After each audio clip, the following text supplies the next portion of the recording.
Jadi saya sebelum tu saya perkenalkan diri saya dulu. Okey, nama saya seperti yang awak tahulah, Razman Ibrahim.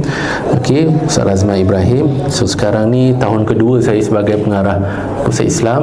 So di USIM daripada 2010 sampai sekarang dah 16 tahun.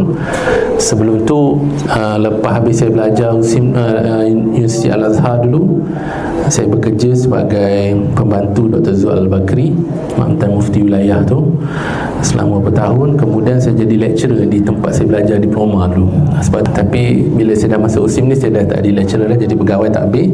Saya pilih tajuk kemahiran komunikasi mempengaruhi ini sebagai salah satu tajuk yang kita akan sama-sama berkongsi, dan sama-sama kalau boleh kita ada interaksi. Bukan saya datang nak lecture ni. Jadi awak tak faham, awak test, jadi awak yang akan dapat ilmu tersebut. Baik, dai profesional tu sebagai satu branding.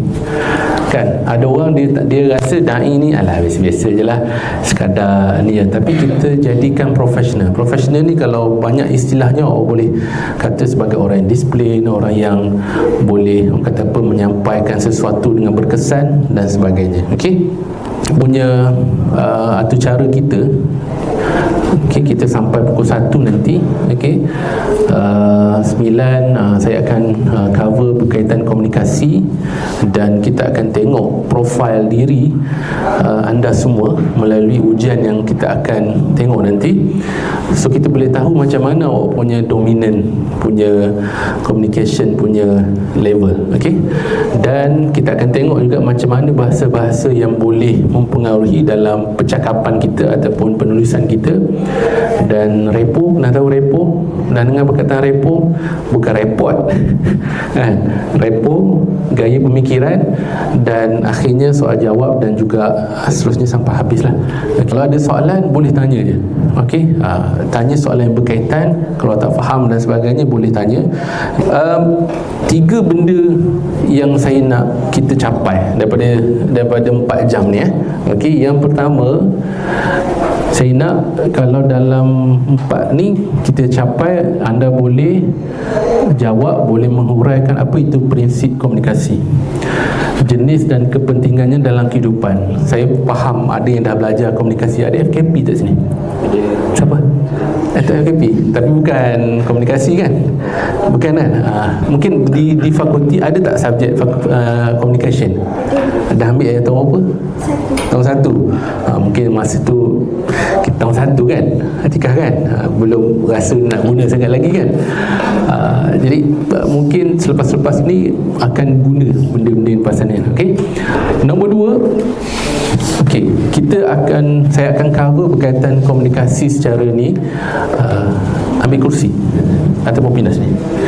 Okey, nombor 2, okey, kita nak berkata ataupun kita nak berkomunikasi dengan orang lain, kita kena kenal potensi kita dan juga kekuatan diri kita, barulah kita boleh bercakap dengan orang lain kan. Sebab kita ni ada cara komunikasi kita.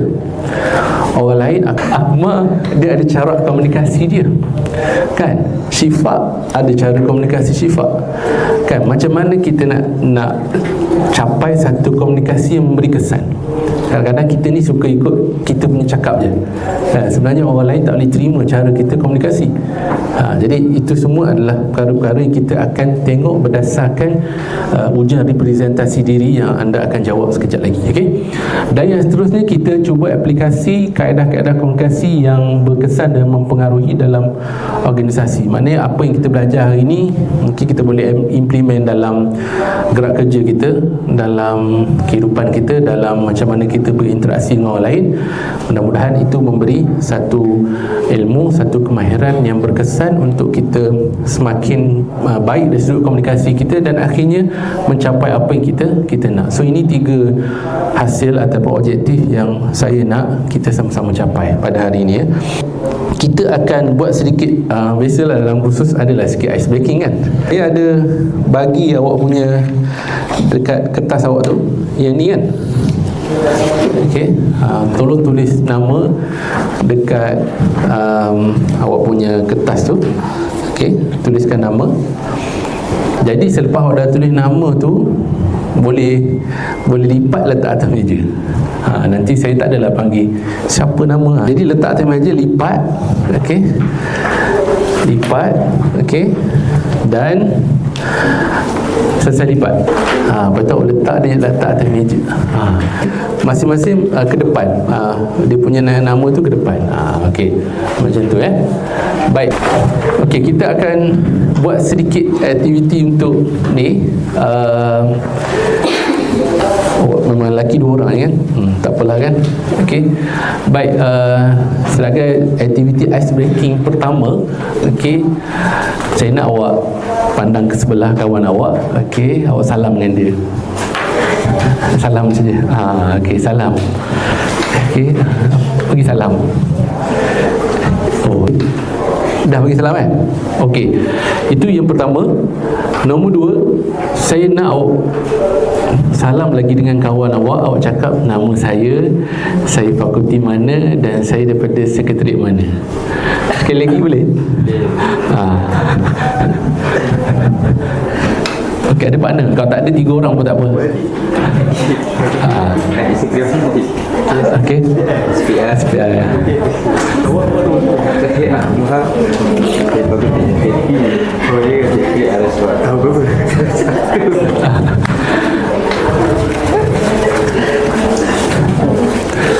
Okey. Dah Okey. Baik. Ada beza tak antara communication yang pertama dengan communication yang kedua? Ada tak? Ada beza kan? Kalau kita jumpa orang kan, dekat mana-mana kita salam, apa dia punya rasa, respon dia? Biasa je kan, salam biasa kan? Itu adalah salam. Kalau kita salam, kemudian kita perkenalkan diri kita, dia pun perkenalkan diri dia. Apa maksud dia? Maknanya kita berkenalan lah. Jadi dia bukan salam. Yang tadi tu, yang first tu salam kan? Ada yang betul tak? Ada berlaku kita dalam kelas, kadang-kadang kita jumpa orang, kita rasa macam biasa je, kita tak tahu dia, kita tak kenal dia, betul tak? Tapi salam yang bila kita salam sambil kita tanya nama, kita kenalkan diri kita, itulah adalah salam komunikasi yang ada mencapai tujuan tertentu. Berbanding salam tadi kan, kita salam kenal lah dia, macam pernah tengok dia dekat USIM kan, itu mungkin kita hanya kenal saja, kita hanya tahu saja. Tapi kalau salam yang sebenarnya, komunikasi sebenarnya, bila kita bercakap dengan orang tu, kita dapat sesuatu daripada dia, dan dia pun dapat sesuatu daripada kita. Okey, boleh. Itu komunikasi ataupun sebagai satu sesi ice breaking yang pertama lah. Jadi hari ini kita akan belajar pasal komunikasi ni. Apa kerangka dia yang saya nak kongsikan kepada anda semua adalah, yang pertama sekali adalah kita akan tengok kita akan cover berkaitan dengan apakah asas komunikasi.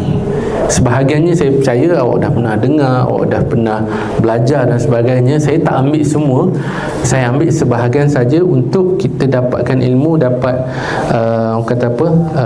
refresh balik apa yang kita ni. Dan kita akan tengok yang kedua adalah profile. Nanti kita akan isi profile tu, dan anda semua boleh tahu dekat mana anda punya dominan. Okey, communication. Okey. Dan seterusnya kita akan tengok corak bahasa ni, saya pun dah jelaskan tadi dalam kita punya ni, dan kita akan gabungkan dengan beberapa latihan yang bersesuaian. Okey. Jadi kita akan buat beberapa latihan untuk pastikan kita punya kefahaman kita terhadap beberapa elemen ni, kita boleh testing dia. Kalau tak, nanti dia akan belajar teori sahaja. Teori itu penting, tetapi yang kita nak supaya tuan-tuan dan puan, saudara-saudari sekalian dapat adalah praktikal tu. Bila kita buat, baru kita akan pernah tak kita buat sesuatu kan? Bila kita buat sesuatu, tiba-tiba kita akan sebut lah, betul tak? Pernah tak sebut macam tu? Sebenarnya minda kita sedang berfungsi. Maknanya kalau sebelum tu kita tak tahu, bila kita buat, mana kita dah tahu. Minda kita akan spontan. Kadang-kadang tak perlu cakap, tak ni, dalam hati pun ada. Kan? Kan kita selalu bercakap macam tu. Sebab ilmu tu, kemahiran tu bila kita tahu sahaja, dia tak sama dengan kita tahu, kita nampak, kita buat. Ada nak tanya pasal ni? Ni saya akan mulakan dengan perkara yang berkaitan dengan pengenalan tentang komunikasi. Saya percaya tajuk komunikasi ni kalau awak baca dekat internet pun boleh dapat, kan, awak baca dalam buku pun boleh dapat, awak pergi mana-mana pun boleh dapat. Dan kebanyakan orang memang buat daripada dulu sampai sekarang, mesti orang buat kursus komunikasi. Adakah orang tak pandai bercakap? Tak ada, kan? Adakah orang tak pandai berbicara? Tak juga. Adakah orang kata apa, menganggap komunikasi ni benda yang senang je? Tapi sebenarnya komunikasi adalah salah satu benda yang power, kan? Macam mana komunikasi yang bagus boleh menyebabkan orang tu terpikat. Ini maksudnya, macam mana awak dengan skill komunikasi yang awak ada, awak boleh tarik perhatian orang tu. Katakan orang tu nak hadir program, kan? Dengan cara komunikasi awak, dia menyebabkan dia tertarik nak datang program. Ataupun dengan komunikasi, ataupun orang bisnes, orang jutawan dan sebagainya, mereka hire orang-orang yang pandai bercakap-cakap ni, berkata-kata ni, sebab nak influence kepada golongan sasaran dia. Kalau dia hantar orang yang pergi mesyuarat pun entahlah dia tak berkesan. Sebab itu orang belajar komunikasi ni sampai orang ni, sebab dia nak supaya orang datang yakin. Bila kita bercakap nanti, mungkin sebab awak zaman awak, mungkin awak dah lepas belajar nanti, kan, jangan malu kalau orang suruh ke depan bercakap, cakap je, kan. Dulu saya pun tak pandai je nak cakap, kan. Ada kawan saya tu, dia ni, saya masih ingat lagi, kalau awak kenal Puan Masni, sekarang dah Dr. Masni dekat kaunseling. Ustaz cakap kuat sikit, dia kata.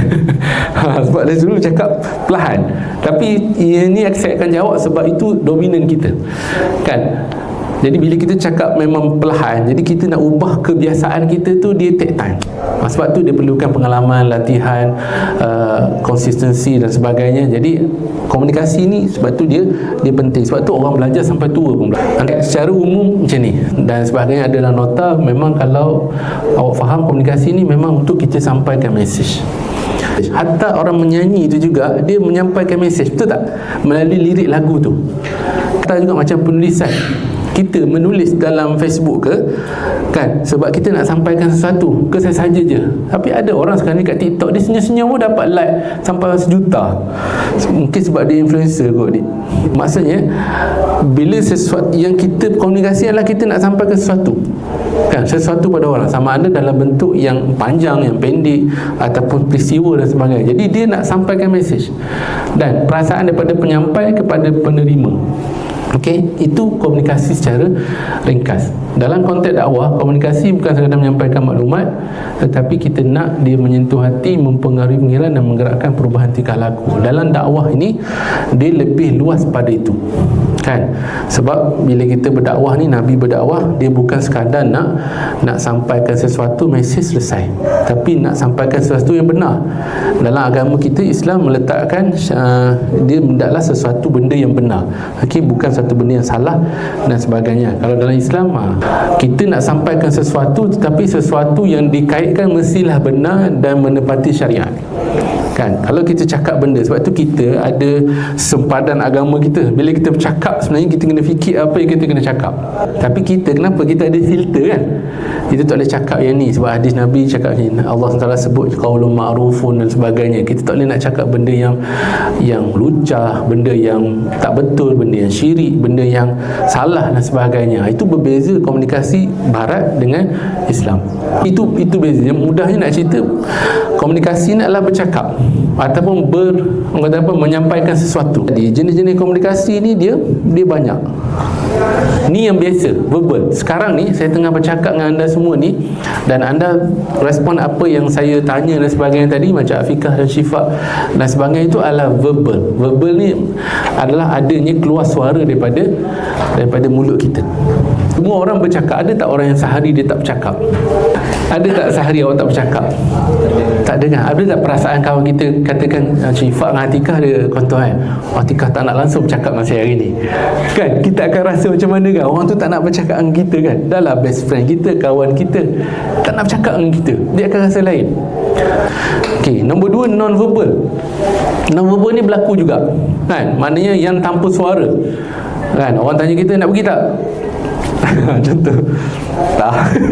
dia jawab macam, ada orang guna body language untuk menyampaikan sesuatu kan? Dia memik muka, dia mungkin dia tak jawab secara verbal, tapi dia menggunakan non-verbal itu tu sebagai merespon kepada apa yang berlaku. Kadang-kadang melalui calibration muka dia, body language dia tu menyebabkan kita boleh kenal pasti dia berada dalam keadaan apa, mood apa. Interpersonal ni one by one. Interpersonal ni maknanya one by one. Katakan Akmal jumpa adik kan, maknanya berjumpa berdua, mengetih berdua, dia jumpa dan cakap sesuatu, nak buat ni dan sebagainya. Jadi interpersonal ni adalah ramai orang yang dia selesa bercakap, berjumpa. Juga yang komunikasi secara berkelompok. Mana macam kita sekarang ni, kini adalah komunikasi kelompok. Awak buat macam mesyuarat, awak buat macam perjumpaan, boleh kata apa orang panggil sekarang ni, usrah ke dan sebagainya. Itu adalah komunikasi kelompok. Dan yang terakhir dia sebut persuasif ni, maksudnya kita bila kita berbicara ni, kita nak mempengaruhi seorang. Nah, sebab tu kalau kita tengok orang yang komunikasi dia power ni, kita macam tadi Aisyah kata, Dr. Sanusi yang tadi tu hafizul Syifa kan. Kenapa contoh Syifa suka dengan hafizul tu cakap? Sebab bahasa-bahasa yang digunakan, intonasi yang digunakan, apa benda yang disampaikan tu menyebabkan kita terpengaruh. Itu maksud kita terpengaruh dengan communication tu kan. Bila kita dengar orang tu bercakap, kita rasa macam sampai dekat diri kita kan. Kalau dia cerita benda yang sedih, sampai kat kita sedih tu.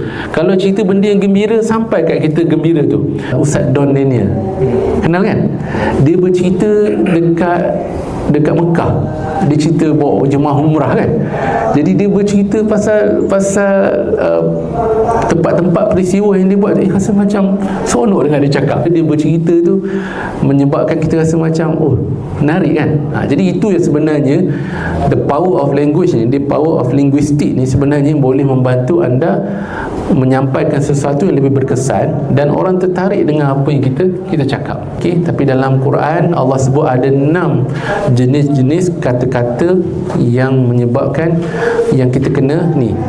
Yang pertama Allah kata dalam Quran qaulan sadida.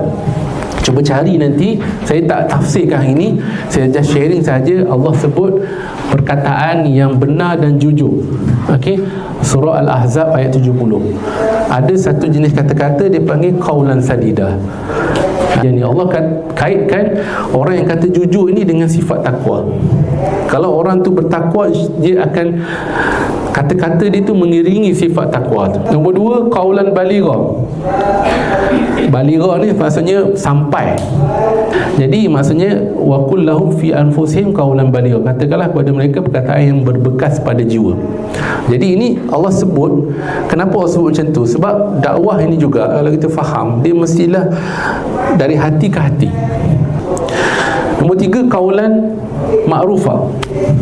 Kata-kata yang baik, kata-kata yang menyenangkan. Ini juga termasuk dalam kategori nombor 3, kata-kata yang Allah sebut dalam Quran. Balik nanti cuba kaji. Nombor 4 adalah qaulan karima, perkataan yang mulia yang penuh hormat. Maknanya wa qadara rabbuka alla ta'budu illa iyyah ihsana imma yablughanna indakal kibara ahaduhuma aw kilahuma fala takul lahuma uffin wala tanharhuma wa qul lahuma qaulan karima. Kan pasal tu pun tak boleh cakap dengan mak ayah kita kan. Tu sinonim lah dengan lain ke kan, macam tu lah kita boleh cakap. Dan kita sebut, Allah sebut, serta ucapkanlah kepada keduanya perkataan yang baik, kan. Bagaimana sahabat Nabi, kan, mereka menerima dakwah yang dibawa oleh Nabi SAW hanya dengan Nabi sampaikan ayat-ayat Al-Quran. Nombor 5, nombor 6, qaulan layyina, perkataan yang lembut. Jangan kita kata perkataan yang lembut tu adalah perkataan yang tak bagus, sebab Allah Taala sendiri sebut dalam Quran, kan. Dan juga yang terakhir adalah qaulan maisura, perkataan yang mudah difahami, yasir, kan, maisura. Okey, perkataan yang mudah difahami. So 6 kalimah-kalimah ini, qaulan ini yang disebut dalam Quran ini, sebenarnya ada kepentingan dia dan ada situasi tu yang kita guna. Sebut 6 ayat ini sebenarnya nak gambarkan 6 kata-kata ni very powerful yang kita boleh guna untuk isteri kita, suami kita, adik-beradik kita, mak ayah kita dan sebagainya. Ini hadis saya pun tak nak, tapi Allah sebut, Nabi sebut, man kana yu'minu billahi wal yawmil akhir falyakul khairan aw liyasmut. Kalau tak boleh nak kata baik, diam saja. Sekarang ni saya nak buat sedikit aktiviti. Saya nak anda semua bercakap kepada orang di hadapan anda semua, minta izin kat dia untuk anda tukar tempat ke sana. Awak sekarang ni saya nak awak bercakap pada orang depan awak sehingga awak boleh duduk kat sana, dia duduk kat sini. Ada pergi ke sini, dia pergi ke sini. Sebelah pun boleh, ke depan pun boleh. Macam mana nak cakap? Tengok.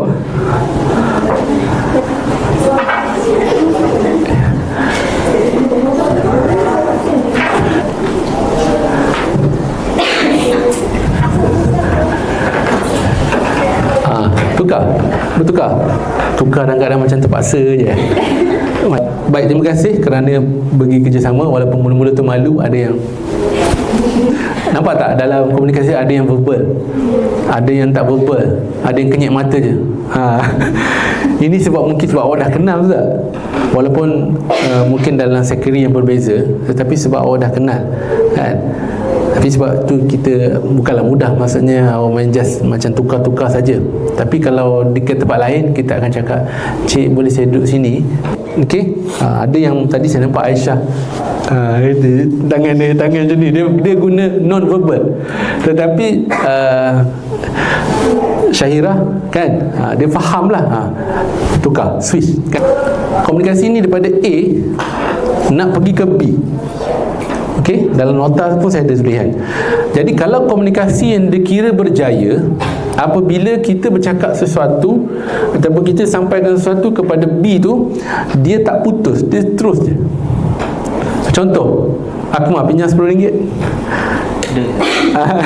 Dan kalau komunikasi tu berjaya, dia terus bagi kat saya RM10, kan. Tapi kalau bukan komunikasi tak berjaya tu makna dia tak bagus, tidak. Tapi kalau komunikasi yang tak berjaya, mudah ceritanya, bila kita bercakap kat dia, Akmal, main RM10. RM10 nak buat apa? Dia tanya lagi, nak buat apa? Tak ada duit lah, kan. Itu komunikasi dianggap tidak mencapai matlamat. Macam mula-mula tadi saya suruh pindahkan tempat tu, macam tak berjaya dah. Sebab kenapa Ustaz suruh pindah, kan. Dia semua tak berjaya tadi. Sebab dia macam cuba berfikir, kenapa nak suruh kena pindah, kan. Dalam komunikasi kita banyak, kan, orang suruh buat sesuatu, kita akan berfikir, kita akan cuba mengkaji, kenapa nak kena pindah, kan. Itu komunikasi yang dianggap tidak berjaya sebab adanya jurang, kan. Jurang tu maksudnya adanya satu benda yang delay. Minta ataupun kita cakap macam ni lah, Maswah bukan saya cakap, apa tu, Ahda kata jom kita pergi Aeon, jom, selesai. Komunikasi tu dianggap berjaya sebab respon tu terus diterima, dia pun terus pergi. Kalau Atikah dengan Syifa, kan, Atikah kata, Syifa jom pergi KL, tak ada duit lah, esok lah pergi. Dia bukan tak berjaya, tetapi adanya jurang. Maknanya orang yang si A ni dia nak sesuatu, tetapi oleh kerana si B tu tak, orang kata apa, tak fulfill dia punya ni, kan. A ni nak sesuatu, tetapi untuk capai ke B tu reject dulu. Bukan dia tak nak, dia reject. Jadi reject itu menyebabkan kita kata ni lah jurang. Okey, inilah jurang yang berlaku di antara dua pihak itu, dan itu komunikasi dianggap tidak mencapai matlamat. Komunikasi itu diistilah bukan gagal komunikasi itu berjalan, tapi matlamat yang kita nak tu tak capai. Ini yang berlaku dalam kehidupan kita yang kita kena faham. Okey. Jadi ada soalan pasal tu? Ada soalan? Kita akan pergi yang seterusnya adalah profil diri. Awak, saya rasa pernah, sepanjang awak belajar ni, apa profiling yang awak pernah isi? Pernah buat profiling ni tak? Sepanjang awak belajar ni, apa yang awak pernah awak isi? Profil Aisyah, Afiqah, pernah tak awak isi profil? Counselling. Kita boleh menilai seseorang itu punya karakter dominan dia berdasarkan linguistik dia. Kan, setiap kita ni komunikasi kita bercakap kan, sebenarnya daripada komunikasi kita boleh tahu orang tu type apa. Kalau awak sebagai guru, memang ini, kalau tiba-tiba nanti jadi cikgu kan, ini penting untuk awak nak tahu awak punya anak murid, dia minat apa, dia kecenderungan dia apa, dan personality dia. Ada tak faham ke? Ada dah siap? Belum? Dah siap? Dah pindah dah? Pindah lah. Pindah, lepas tu bawah sekali tu kira. Jawapan tu pindah dekat petak yang nombor 1 tu, susun je ikut balik apa yang awak jawab. Kalau soalan nombor 1 3, 2, 4 1, pindahkan 3, 2, 4, 1. Baik, cuba awak tengok markah awak yang paling dominan apa. So ada beberapa ni kan, yang paling tinggi apa? V ke, A ke, K ke, D? Cuba awak tengok, ranking kan. Akmal dapat apa? V. Okey. Ada dapat apa? D. V. Awak tulis dekat depan tu, yang profil komunikasi awak tu, awak tulis pakai mark besar. Ada 5 kan? Ada 5 kita punya deria kita untuk capai matlamat kita ni. Setiap hari 5 deria ni Allah bagi ni berfungsi. Yang pertama adalah visual, betul tak? Kita melihat, betul tak? Kan? Minta maaf lah, bukan nak kata kalau orang yang buta tu Allah dah takdir dia tak boleh melihat, tetapi dia boleh melihat dari sudut lain. Tapi visual ni setiap hari kita melihat. Yang kedua adalah mendengar, auditory. Nombor 3 kita bau. Okey. Dan nombor 3 adalah ni rasa. Dan yang terakhir adalah kinestetik. Ini juga rasa yang dalam sudut erti kata sentuhan. Kalau yang ini adalah bau, rasa yang dari sudut ni gunakan lidah kita dan sebagainya. Jadi macam contoh menara KLCC, tahu tak macam mana? Boleh bayang tak bentuk dia? Baik, sebab kita pernah tengok kan. Mungkin kita tak pernah naik lagi. Pernah naik tak KLCC? Saya tak pernah naik lagi, tapi kita boleh tahu macam mana rupa bentuk KLCC tu. Maknanya setiap hari benda tu representasi diri, maksudnya benda-benda 5 ni dia simpan dalam kita dan dia representkan dalam kepala kita tu apa benda tu. Benda yang kita lihat, kita dengar, kita rasa, kita bau dan kita sentuh tu, dia represent dalam mind kita. Kan? Setiap orang dia ada daya pencerapan dia yang dominan. So sekarang ni orang yang V tadi, mudah ceritanya, orang yang V tadi, dia adalah orang yang visual, yang dia bila terima sesuatu, bila buat sesuatu, V tu yang paling kuat boleh membantu dia untuk buat sesuatu. Katakan dia belajar. Okey, saya nak bagi contoh ni, saya contoh macam ni. Orang yang V kan, dia biasanya kita tengok dari segi perkataan dia. Kan, orang V ni banyak cakap macam ni. Kan, kalau dia nak terjemahkan sesuatu, dia nak bercakap sesuatu, dia banyak cakap guna perkataan ni. Ini orang V, type V. Dari segi perkataan, orang visual, orang auditory, kinestetik ni yang ni dia memang biasa mengungkapkan perkataan macam ni. kan, dia dominan sebab dia akan dah biasa dengan benda macam tu, dia akan sebut benda-benda macam ni untuk dia respon terhadap apa yang dia ni kan. Ini dari sudut perkataan. Okay, perkataan dia ni. Kalau orang yang auditory ni, dia more kepada bunyi-bunyi macam ni lah, dengar, tanya, cakap macam ni kan.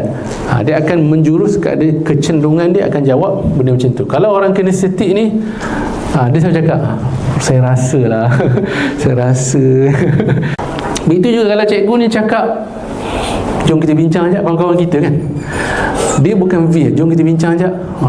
So dia memang cakap bahasa A kan. Jadi orang V dia mungkin ni sebagai contoh je, tak benda tu kan. Jadi dia tak boleh bincang-bincang ni, dia nak tengok kan. Kalau orang yang A, mungkin dia kata, baguslah cikgu ni kan, okey, dia okey, tak ada apa kan, lapar lah kata.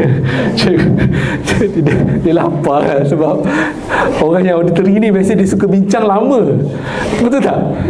Orang auditory, awak memang akan bincang dengan dia benda 10 minit, akan boleh jadi sejam, sebab dia suka mendengar dan sebagainya kan. Tapi orang K mulalah, dia tak selesa, lapar lah, haus lah sebagainya, dia nak keluar cepat kan. Jadi macam tu juga hari ni kita belajar di luar kelas. Okay, cikgu kan, jadi orang V okey, dia tak masalah, lagi suka tengok kat luar kan. Orang auditory, dia akan mula bermain dalam fikiran dia, tak bising nanti kan. So, dia sensitif dengan bunyi kan. Kalau kat luar ni ada bunyi dan sebagainya, tapi orang K, seronok je lah dia kan. Dia memang sukalah belajar kat luar, sebab benda-benda tu ni. Sebab itu dalam komunikasi, bila kita buat sesuatu, benda-benda ni kita kena faham maklum kita ataupun audiens kita ni, dia ada sistem representasi dia yang tersendiri, dan sistem representasi dia ni bukanlah saya saja, sebab itu memang dominan dia.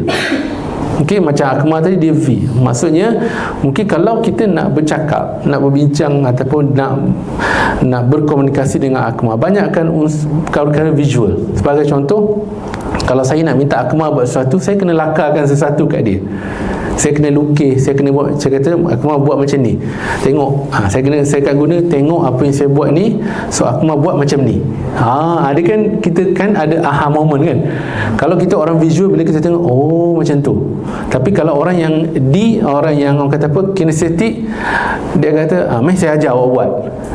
Buat ni kita buat sama-sama, tu orang kinestetik, sebab dia nak buat sama-sama dengan dia, sebab dia kena buat baru dia tahu, dia tak boleh tengok je tak ni.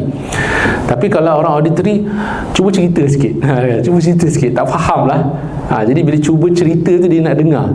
Bila dia nak dengar, makna bila dia dengar, so dia akan represent dalam diri, oh macam tu. Itu kaedah yang kadang-kadang kita tak perasan, sebenarnya itu membantu untuk kita komunikasi yang secara berkesan. Okey, sebab tu kalau siapa pernah datang jumpa saya kan, kenapa saya selalu lukis kan, kenapa slide saya macam ni, senang cerita, kenapa slide saya macam ni, sebab saya visual kan. Kalau tak ada slide ni, saya lost, saya nak cakap apa kan. Sebab tu saya buat slide. Jadi bila saya buat slide ni, membantu tak untuk orang visual hari ni? Membantu tak kan? Kenapa saya pakai mic hari ni? Sebab untuk orang auditory tu, auditory kalau tak dengar, dia mulalah kan, dia tak hilang fokus dia kan. Begitu juga K. Kenapa saya buat aktiviti, kenapa saya suruh awak isi, kenapa saya suruh awak bergerak, kenapa saya suruh, sebab orang kinestetik dia kena buat baru dia faham. Jadi bila kita dalam training, bila kita dalam berkomunikasi ni, kita kena guna elemen-elemen ni. Okey. Dan yang terakhir, ada yang dapat D lah tadi. Siapa yang tinggi D? Aisyah dengan ni. Okey, D ni kalau ikutkan dia lebih kurang A juga. Okey, dia kurang A juga. Tetapi apa yang specialnya dekat A ni, dekat D ni, biasanya dia akan bagi istilah, kalau orang D ni dia panggil ni, bukan 8 kan, auditory digital. Dia hampir kepada A juga. Tetapi yang dikatakan D ni adalah orang tu dia suka monolog. Tahu monolog? Dia nak buat satu, dia kena tanya diri dia dulu, aku ni boleh ke buat dia akan cuba tanya diri dia dulu untuk dia buat decision kan. Contohnya dia contohnya Syifa tanya dekat Atikah, jom pergi ni lah, contoh jom pergi ni, dia kalau orang visual, kedai tu luas tak? Contoh kalau ni sebagai contoh Syifa ajak Atikah, Syifa jom pergi kedai nasi ayam sekian kan. Jadi kalau orang visual cakap, kedai tu luas tak? Parking dia senang tak? Kan, kedai tu kursi dia banyak tak? Contoh. Okey, itu orang V akan cakap. Jadi orang kata apa? Orang kinestetik dia kata, itu aircon sejuk tak? Okey. Kalau orang auditory pula kata, situ bising tak, ramai tak budak, tapi tak sedap nak bincang nanti contoh kan. Tapi kalau orang digital kata apa? Sekejap saya nak fikir sekejap. Dia akan jawab, saya fikir dulu dia macam tu. Dia orang kata dia orang digital ni dia monolog, dia tengok cermin, cantik ke aku pakai macam ni itu dikatakan. Itu orang digital. Wallahu alam betul ataupun tak, tapi jangan rasa benda tu benda yang melemahkan diri, tetapi itu adalah salah satu kelebihan yang Allah Ta'ala bagi dekat kita. Yang ini ada kelebihan dia, orang V ada kelebihan, orang A ada kelebihan, K ada kelebihan, dan D pun ada kelebihan dia. Jadi kita kena faham bahawa itu semua adalah dia punya ni. Jadi ini dia punya ni saya tak baca sesuatu lah, tapi mungkin ada kelebihan dia untuk orang yang visual, tetapi ada cabaran dia kepada orang lain. Orang visual mungkin kita kata dia boleh bincang banyak benda kan, tetapi dia punya kelebihan dia dia tak minat baca perincian seperti manual ni. Jadi bila awak bercakap dengan orang visual, dia more kepada, dia tak nak detail satu-satu. Khadijah dapat apa tadi? D. D lagi. Jadi orang yang visual, kalau Khadijah jumpa dengan orang visual, Khadijah nak present sesuatu kepada orang visual, jangan detail sangat terangkan. Mana kalau nak bercakap dengan dia, cakap dengan sesuatu yang simple, yang ada gambaran besar saja. Itu orang kata apa, kaedah bila kita nak berkomunikasi dengan orang yang type visual. Kalau auditory, saya tak baca habis, awak boleh tengok dalam nota kan, dia memang orang yang ingat. Okey. Jadi kalau tengok daripada ni, kalau gerak tubuh dia contoh kan, dia kalau orang yang auditory ni dia macam ni, kalau bernafas tu dia kat tengah, kalau yang ni memberi perhatian pada bunyi. Okey. Ini adalah boleh menjadi jurucakap yang baik, banyak idea. Kalau cabaran kepada orang lain,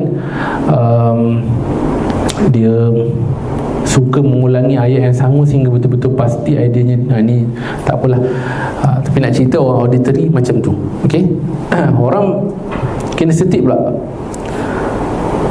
okey, dia ada bahasa dia kan, dan dia suka kataan ni, dia rasa best lah best lah dia kata kan, seronok lah katanya. Itu orang kinestetik.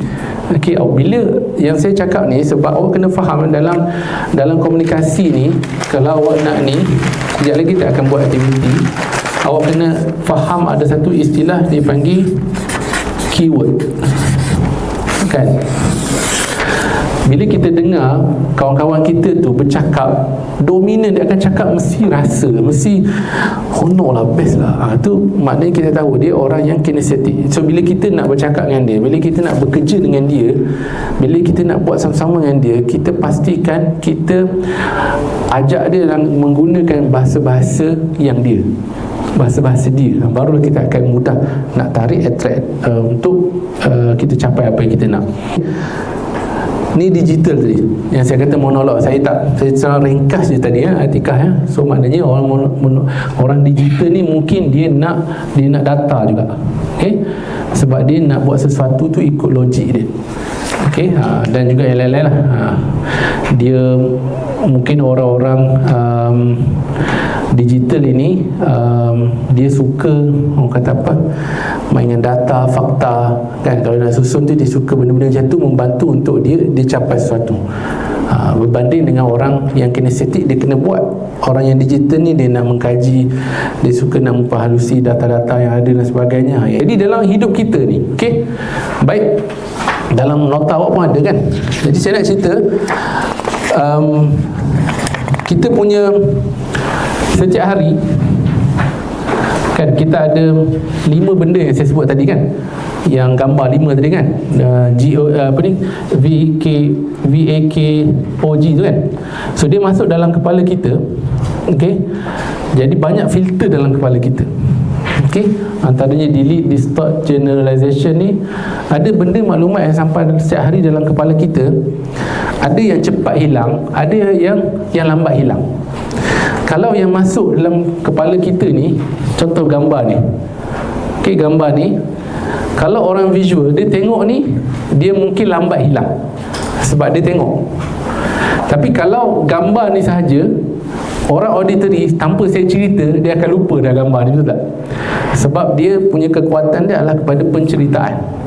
Tetapi kalau orang yang kinestetik, kalau dia tengok gambar ni tanpa dia pegang, dia usik dan sebagainya, dia lagi cepat hilang. Sebab tu delete.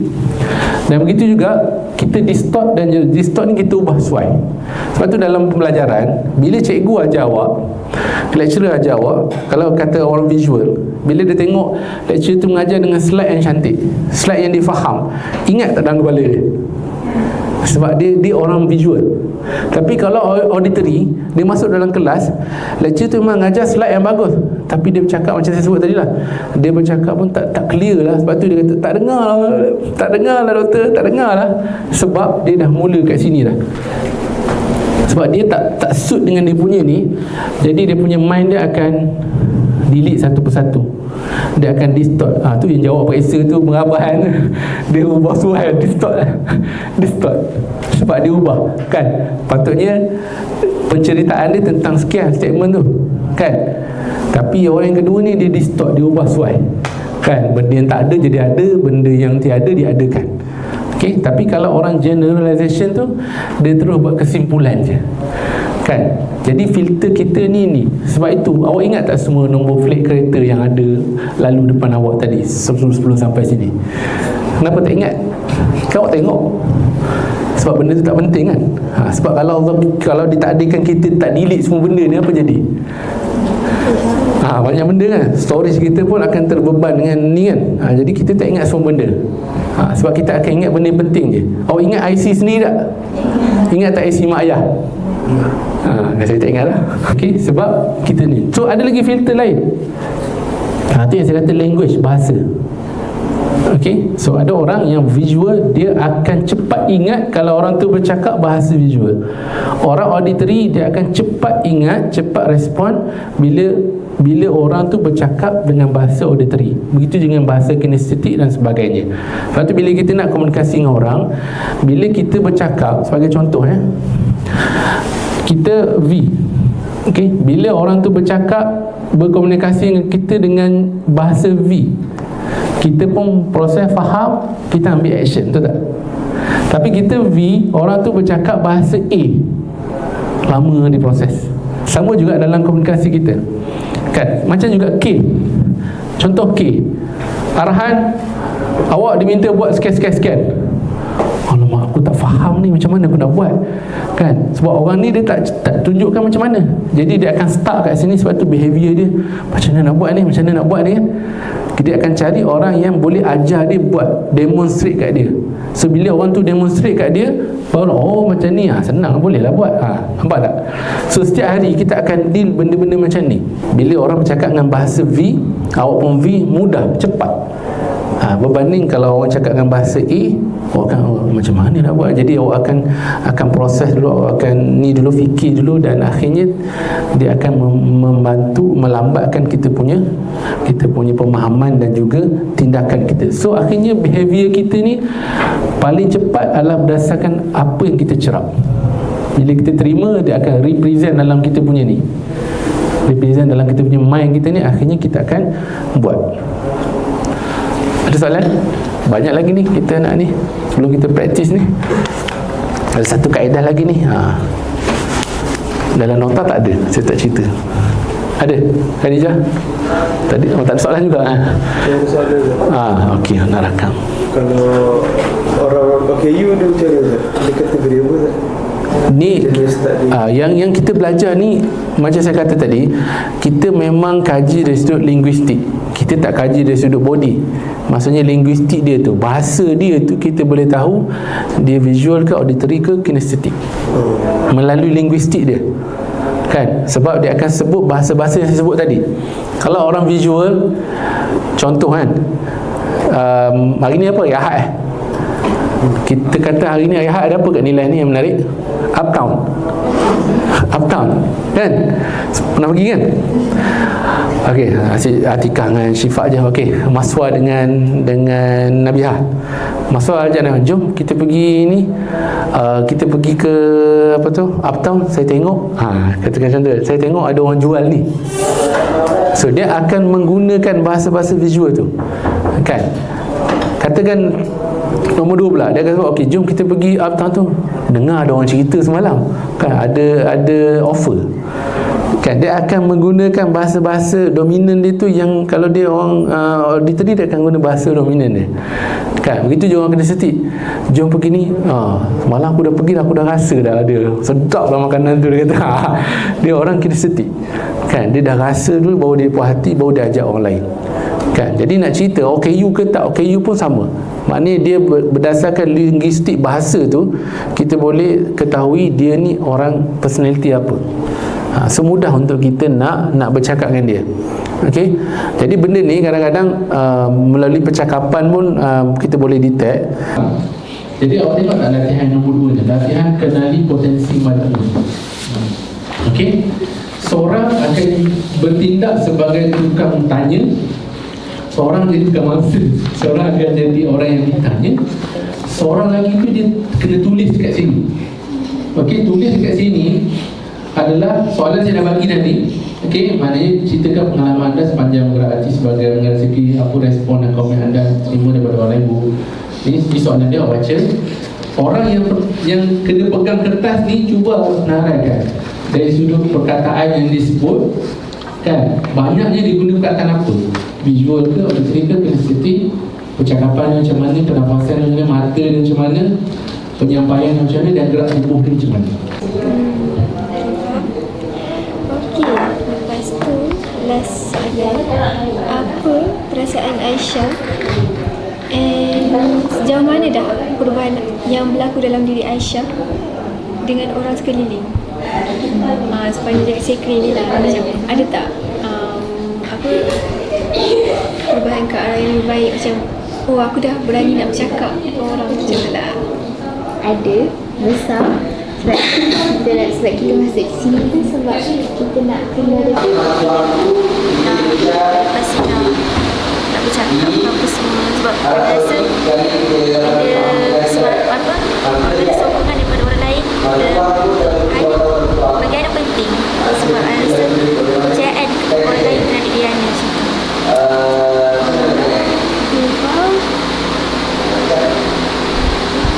Auditory. Sebab tu saya tanya, apa respon dan komen yang anda terima daripada orang lain?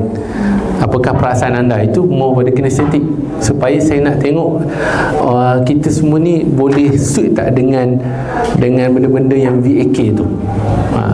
Jadi bila kita tanya perasaan, dia akan cerita juga. Kalau orang terlalu dominan V, dia akan cerita juga, akan sebut juga saya nampak. Dia tak akan sebut rasa tu. Tapi kalau orang kinestetik kuat, kita tanya benda lain pun, saya rasa. Dia akan mau kepada ke situ juga. Bermakna bila kenapa saya kata macam ni, istilahnya kalau kita jumpa orang baru, kalau kita nak tarik orang, kalau kita nak bawa orang, jadi kita faham dia punya personality dia tu, lebih mudah, kan? Lepas ni tak payahlah awak pergi jumpa orang, isi orang ni tak payah. Ini saya just practical saja. Dekat luar nanti bila awak sembang dengan dia, so awak dia tahu dah, oh dia cakap bahasa ni bahasa kinestetik. So kalau saya nak bawa dia jadi join sekri ke, bawa dia jadi sahabat apa-apa, kelab apa kan, saya kena banyak gunakan bahasa kinestetik dekat dia. So mudah untuk saya tarik dia. Itu maksud dia.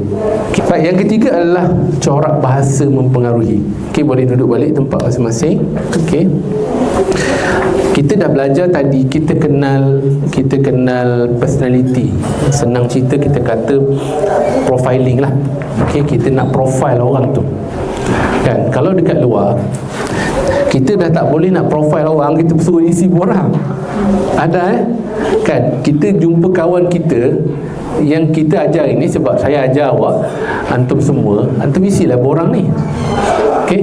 Tapi kalau dekat luar nanti kita dah tak boleh dah, awak isi borang ni kena tengok personality awak, tak ada dah. Kan kita akan tengok dia, kita akan kaji dia berdasarkan dia punya linguistik dia. Jadi elemen yang seterusnya untuk memberikan satu impact kepada komunikasi kita ni, supaya komunikasi kita ni adalah komunikasi yang mempengaruhi orang tu, dia tidak memadai dengan kata-kata yang biasa. Sebab tu orang buat khusus komunikasi bahasa memukau lah dan sebagainya kan. Kenapa bila awak baca dekat Facebook ke dekat mana ke, kenapa macam tadi kan si Syifa kata kan, Hafizul tu kan, so kenapa bila kita dengar dia bercakap, bila kita membaca tulisan dia, kita terpukau dengan cara dia bercakap, dengan cara dia berkomunikasi dengan kita tu. Sebab dia menggunakan banyak elemen-elemen yang dipanggil, yang kita akan belajar sekarang ni, bahasa-bahasa yang mempengaruhi. Saya tak diterangkan secara detail lah, kalau detail sehari lah kutu kita kan, tapi saya just cerita sikit-sikit. Okey, saya nak bagi contoh. Kalau tengok ni okey, kenapa respon Hanan Iman, kenapa Iman respon macam tu, kenapa, why, sebab apa awak tengok gambar tu macam tu? Apa kaitan? Oh ya, keseram. Okey. Oh yelah, sebab siang kan. Okey, cuba malam-malam. So gambar ni, okey, nak cerita kenapa kalau filem tu seram ataupun peristiwa tu seram, dia datang dalam bentuk gelap, dia datang dalam bentuk sunyi, dia datang dalam bentuk yang suasana yang nampak menakutkan. Kenapa orang buat, kalau orang buat filem seram, katakan ini contoh kan, dia buat ni dekat dataran tu, seram tak? Tak kan? Jadi sebenarnya nak cerita, elemen-elemen benda-benda macam ni lah dia menyebabkan, dia panggil sebagai submodality ni. Dia maknanya kita kata kata-kata tambahan, predikat tambahan yang menggambarkan benda yang kita nak sampaikan. Kenapa kita tertarik dengan orang punya promotion, dia punya cakap-cakap tu? Sebab dia ada tambah banyak bahasa-bahasa yang bersifat untuk menjelaskan lagi. Contohnya kan, kita kata kalau kita tengok cerita hantu kan, tak tahu lah awak minat lagi tengok macam dulu zaman saya mak lampir lah, zaman saya belajar tu kan, orang tak tengok saya rasa kan. Sekarang orang tak tengok cerita hantu, orang dah tak takut hantu saya rasa sekarang ni, betul tak? Sebab sekarang rumah saya sebelah kubur masa saya kecil, takut nak keluar rumah kan. Jadi kenapa, contohnya bila kita tengok cerita seram kan, kenapa satu kita kata gambar, warna mesti warna gelap kan, lepas tu bunyi mesti dia ada bunyi-bunyi, dia tambah elemen bunyi yang menakutkan, dan begitu juga perasaan tu. Sebab benda tu yang akan represent dalam kepala kita, menimbulkan rasa seram tu. Tapi kalau benda tu seram tapi tiba-tiba didatangkan dengan warna yang tidak menyeramkan, bermakna tak inilah, tak berjayalah komunikasi dia nak menyampaikan mesej seram tu kepada seorang tu. Sebab benda submodality ni dia akan masuk dalam kita punya kepala ni, dia jadi macam wayang minda kita. Sebab tu pengarah filem kan, walaupun saya tak minat tengok filem, kenapa dia buat filem, kita kutuk je kan filem, apa cerita ni? Sebenarnya pengarah filem tu macam mana dia nak pastikan dia buat cerita seram ni supaya orang yang tengok seram, rasa seram.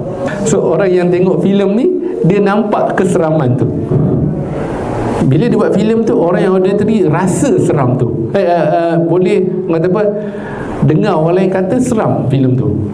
Dan orang buat filem ni juga dia akan dapat menyuntik perasaan seram dekat orang kinestetik tu. Itu dia panggil submodality.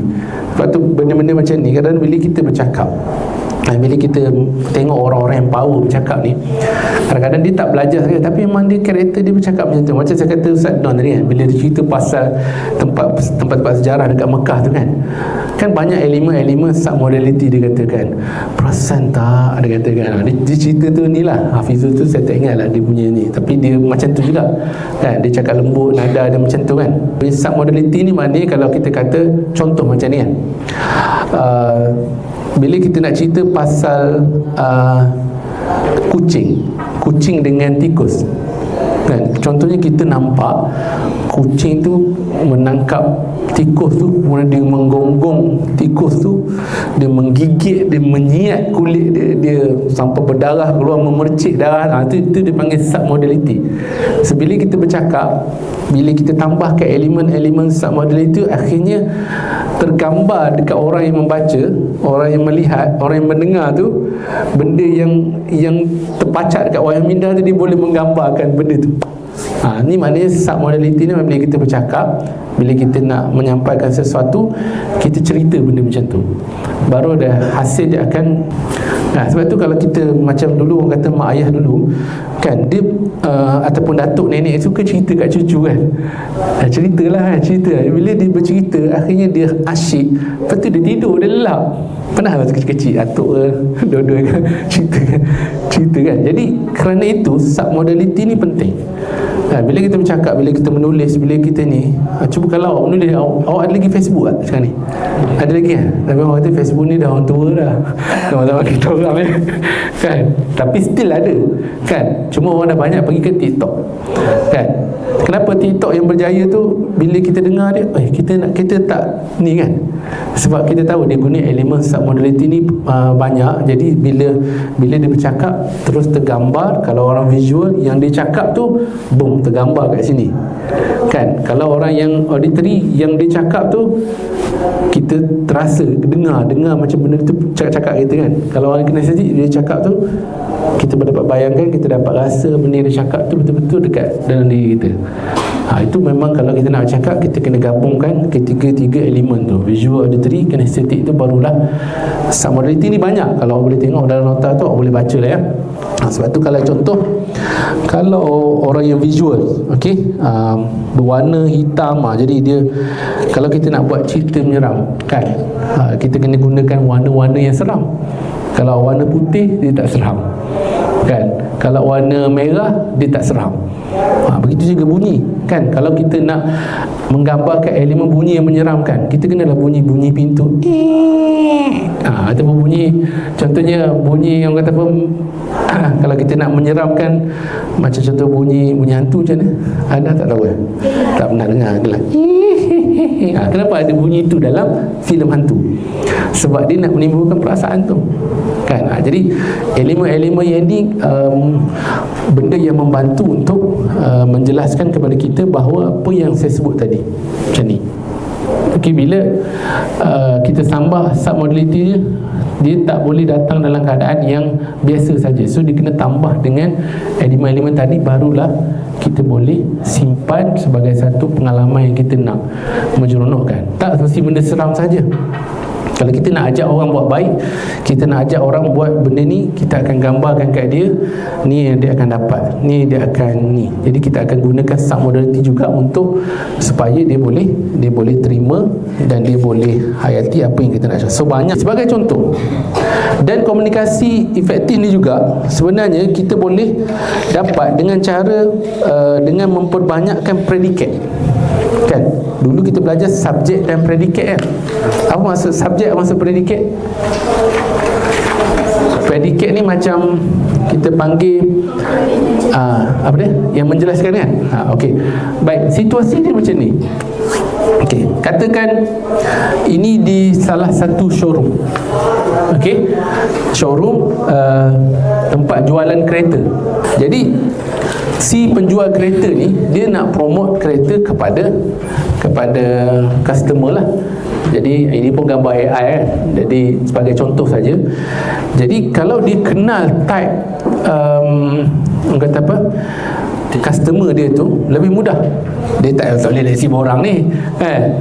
Jadi dengan cara dia melihat karakter customer dia, so dia dah tahu customer dia ni orang macam mana. Kalau customer yang datang ke kedai kereta kita tu, dia tengok kereta, dia pegang-pegang, dia ni, itu maksudnya type apa? Kinestetik. Maksudnya orang yang dia kena rasa macam tu kan. Okay, kalau dia datang tengok kereta tu, dia tengok macam tu kan, lepas tu dia macam tu lah tangan dia, itu orang macam mana? Itu maybe orang visual kan. Tapi kalau orang datang tu tengok kereta tu, dia bawa kawan dia, dia tanya kawan dia macam ni, tu orang auditory, sebab dia nak dengar orang lain punya ni. Jadi bila kita tahu siapa yang datang kat kita tu, jadi kita kena cerita. Ni contoh orang visual. Jadi yang ni tadi dia kata okey, kereta ni sangat sesuai untuk cik kan. Sesuai ni, kata ni bagus ni, kalau cik beli ni bagus. Ini bahasa ayat ni tak muat kalau saya tulis bahasa tu kan. Bagus je, dia kata luas, besar, sangat cantik dipandang. Ini dipanggil submodality. So anda tambah kata-kata macam tu untuk menarik perhatian dia. Okey, mesti ramai orang kagum dan terpegun melihat cik bawa kereta ni. Pancaran lampunya begitu berkilauan pada waktu malam. Mari saya tunjukkan kat cik. Sebab dia tahu orang tu visual, mari saya tunjuk kan. Jadi dia menggunakan elemen submodality yang sesuai dengan dia V. Dia dah tahu kan, dia datang kat kita kan, dia tahu orang ni V. Jadi saya kena guna banyak bahasa V. Tapi bukan sekadar tunjuk, tengok je. Tapi dia bagi tahu dulu, cik, kereta ni sesuai kan cik, luas, besar kan. Kalau cik ada beberapa anak dan sebagainya, memang tak sempit lah, maknanya sesuai sangat. Jadi dia guna bahasa-bahasa yang macam tu. Okey, ini yang kita kata sebagai submodality. Mungkin orang V dia akan cakap macam tu. So akhirnya sign agreement, beli kereta kan, bagi contoh kan. Kalau orang yang auditory, mungkin dia kata macam ni, saya pasti cik sangat suka kereta ni kan. Ni ayat baku kan. Enjin dia senyap je cik kan, duduklah kereta tak dengar bunyi apa pun kan. Ni ayat sini duduk tak dengar cik, kata tengok tutup pintu ni bunyi tak? Tak bunyi lah, senyap je, smooth je kan, dia kata kan. Kemudian apatah lagi hebatnya bunyi sistem audio dia. Mana kalau dalam ni cik dengar tak suara muzik ni, dengar best kan. Jadi bila dia bercakap ditambah elemen-elemen yang submodality ni, akhirnya tertarik orang tu nak orang kata apa, membeli kereta tu. Akhirnya tercapailah target komunikasi dia, dapat jual sale kepada orang auditory sebab dia bercakap bahasa auditory dengan customer dia. Okey. Dan begitu juga orang kinestetik.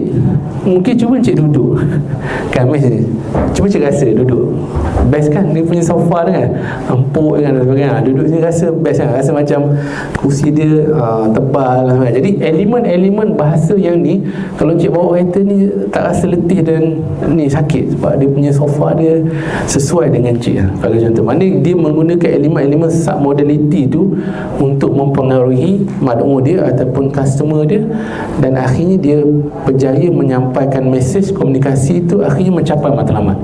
Kalau kita komunikasi tak ada matlamat, kita cakap macam biasa-biasa je. Tapi kalau komunikasi kita bercakap untuk menjual, kita kena pastikan komunikasi kita tu berjaya menyebabkan dia beli kan. Tapi kalau kita cakap ambillah, belilah, contoh jual kat depan tu, awak cakap macam mana? Jual kopok, jual popia tu kan, marilah datang, makanlah, belilah. Cakap macam tu je kan. Dia nak beli tak?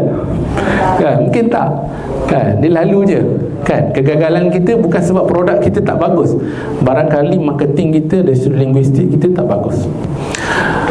Kita banyak menggunakan ayat bahasa berita berbanding cerita, betul tak? Kita tulis kat Facebook pun ayat berita, betul tak? Ayat berita ni apa?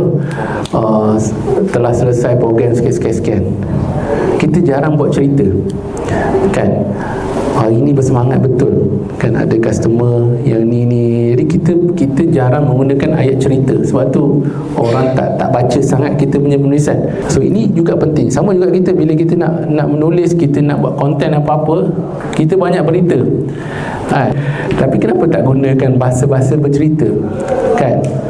nak tak saya ceritakan satu cerita ni sangat bagus kan, kalau awak dengar pasti terhibur dan pasti ni contoh kan.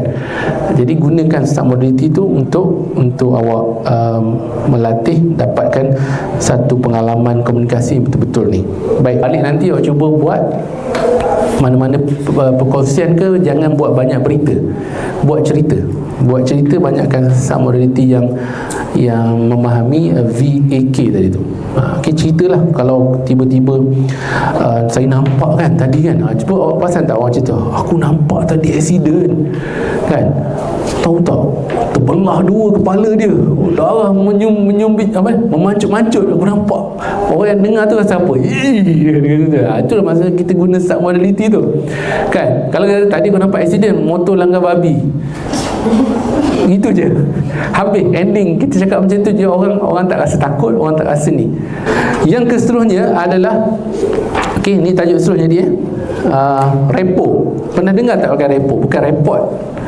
Repo ni istilahnya adalah satu interaksi yang kita kata mesra antara satu sama lain. Dan repo ni juga penting dalam komunikasi. Okey, interaksi yang mesra. Jadi dalam konteks kita nak berkomunikasi, kalau interaksi kita tu kaku, interaksi kita tu tak mesra dengan orang lain, komunikasi dia tu tak berjalan. Sebagai contoh mudah kan, kita nak bercakap dengan orang, okey, orang yang seorang tu duduk, kita berdiri, repo tak? Itu sebagai satu contoh. Saya macam ni tak apalah, sebab saya mengajar kan, saya training kan. Contohnya awak ada dengan si Nabiha nak bercakap kan, ada berdiri, Nabiha baring cakap, repo tak? Tak repo, maknanya kita tak mesra kita punya communication tu, sebab dia tak repo istilah dia. Jadi repo ni bukan sahaja sekadar fizikal, tetapi juga bahasa dan sebagainya. Jadi repo ni juga benda yang penting juga untuk anda buat. Yang pertama, repo ni banyak elemen. Okey, bila kita nak berkomunikasi, yang pertama memang hubungan mesra. Kenapa saya suruh awak salam dulu pagi tadi? Sebab itu memang kita punya ni greeting kan. Kalau orang Mak Saleh, dia how are you macam tu kan, tapi kita assalamualaikum. So salam tu juga adalah salah satu kaedah repo yang kena ada. Tanya khabar, ini tak, belilah. Kita nak jual orang produk kat orang kan, assalamualaikum kan, cik belilah ni produk ni cik, awak rasa dia beli tak? Mungkin tak, sebab kita tak repo dengan dia. Assalamualaikum cik, dari mana? Oh okey, bagus kan, macam mana ni? Oh, lepas tu barulah kita jual barang kita nak cepat je kan. Sebab kadang-kadang bila kita nak komunikasi dengan orang, salam tu kan, kalau boleh salam dengan dia, salam, okey, yang penting tanya dia kan. Cuba tengok situasi dia. Nombor 2, ni juga yang disebut tadi, postur, gerak, isyarat, matching and mirroring. Macam sebut tadi, kalau kita nak bercakap dengan orang, dia sedang duduk, kita sedang berdiri, kita duduk juga sama dengan dia, barulah dipanggil repo. Okey, repo ni maknanya kita kalau berdiri, dia berdiri, kalau kita duduk, kita duduk, dia duduk. Matching and mirroring, atau tak matching and mirroring?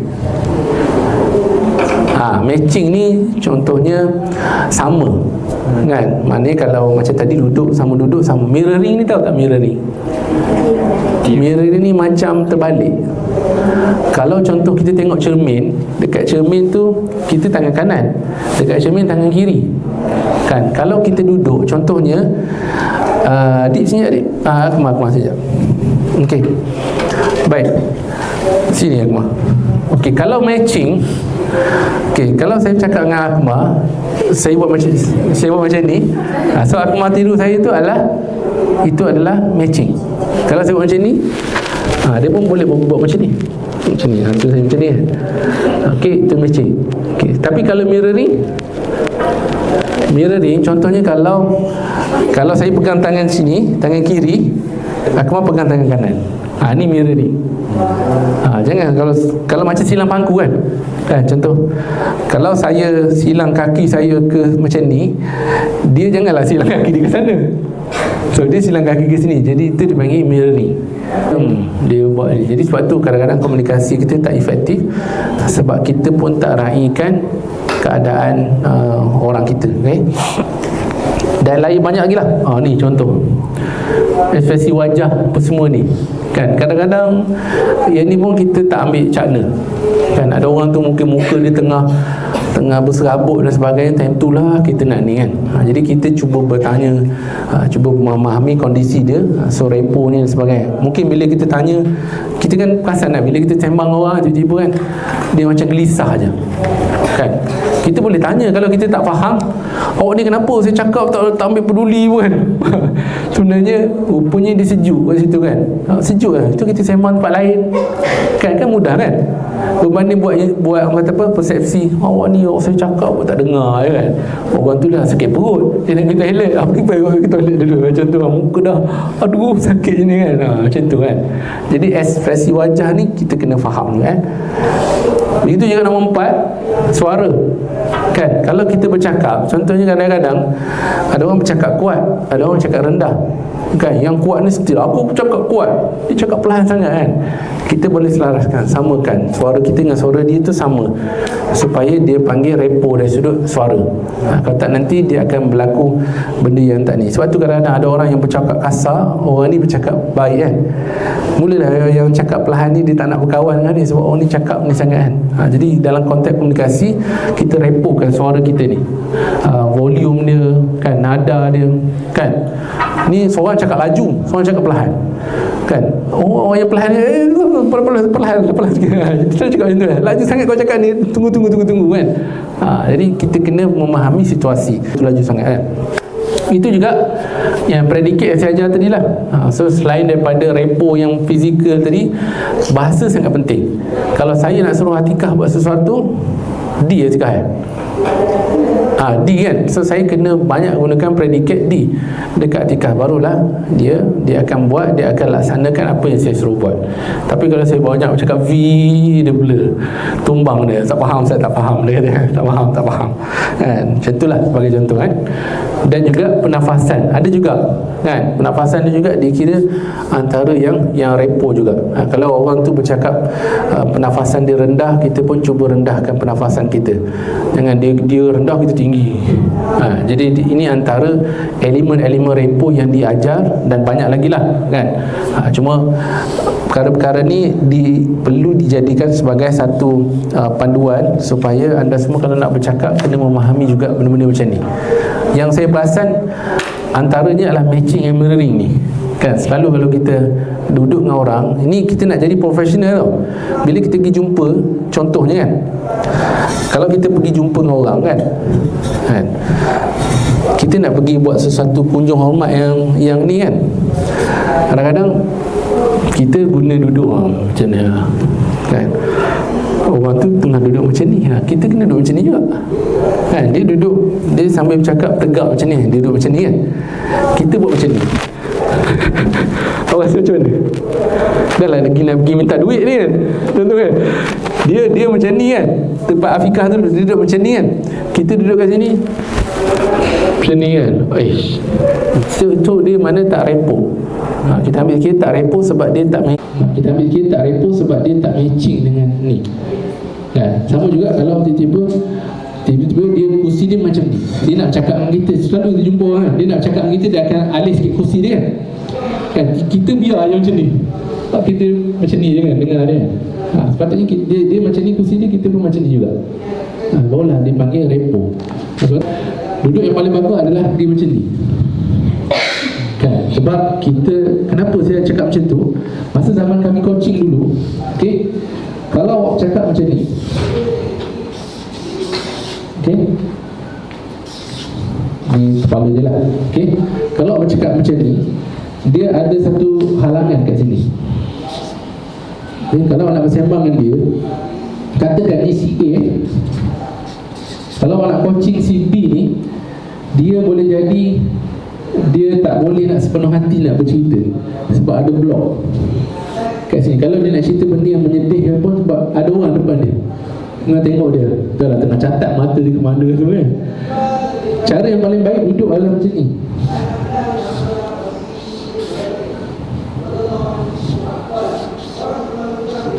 Okay, ni katakan kerusi kan. So bila ni A, ni B. So bila kita bertanya dia, sekurang-kurangnya tak ada blok kat sini macam kursi tu lah. Maknanya kalau satu kursi macam ni kan, satu lagi kursi macam ni,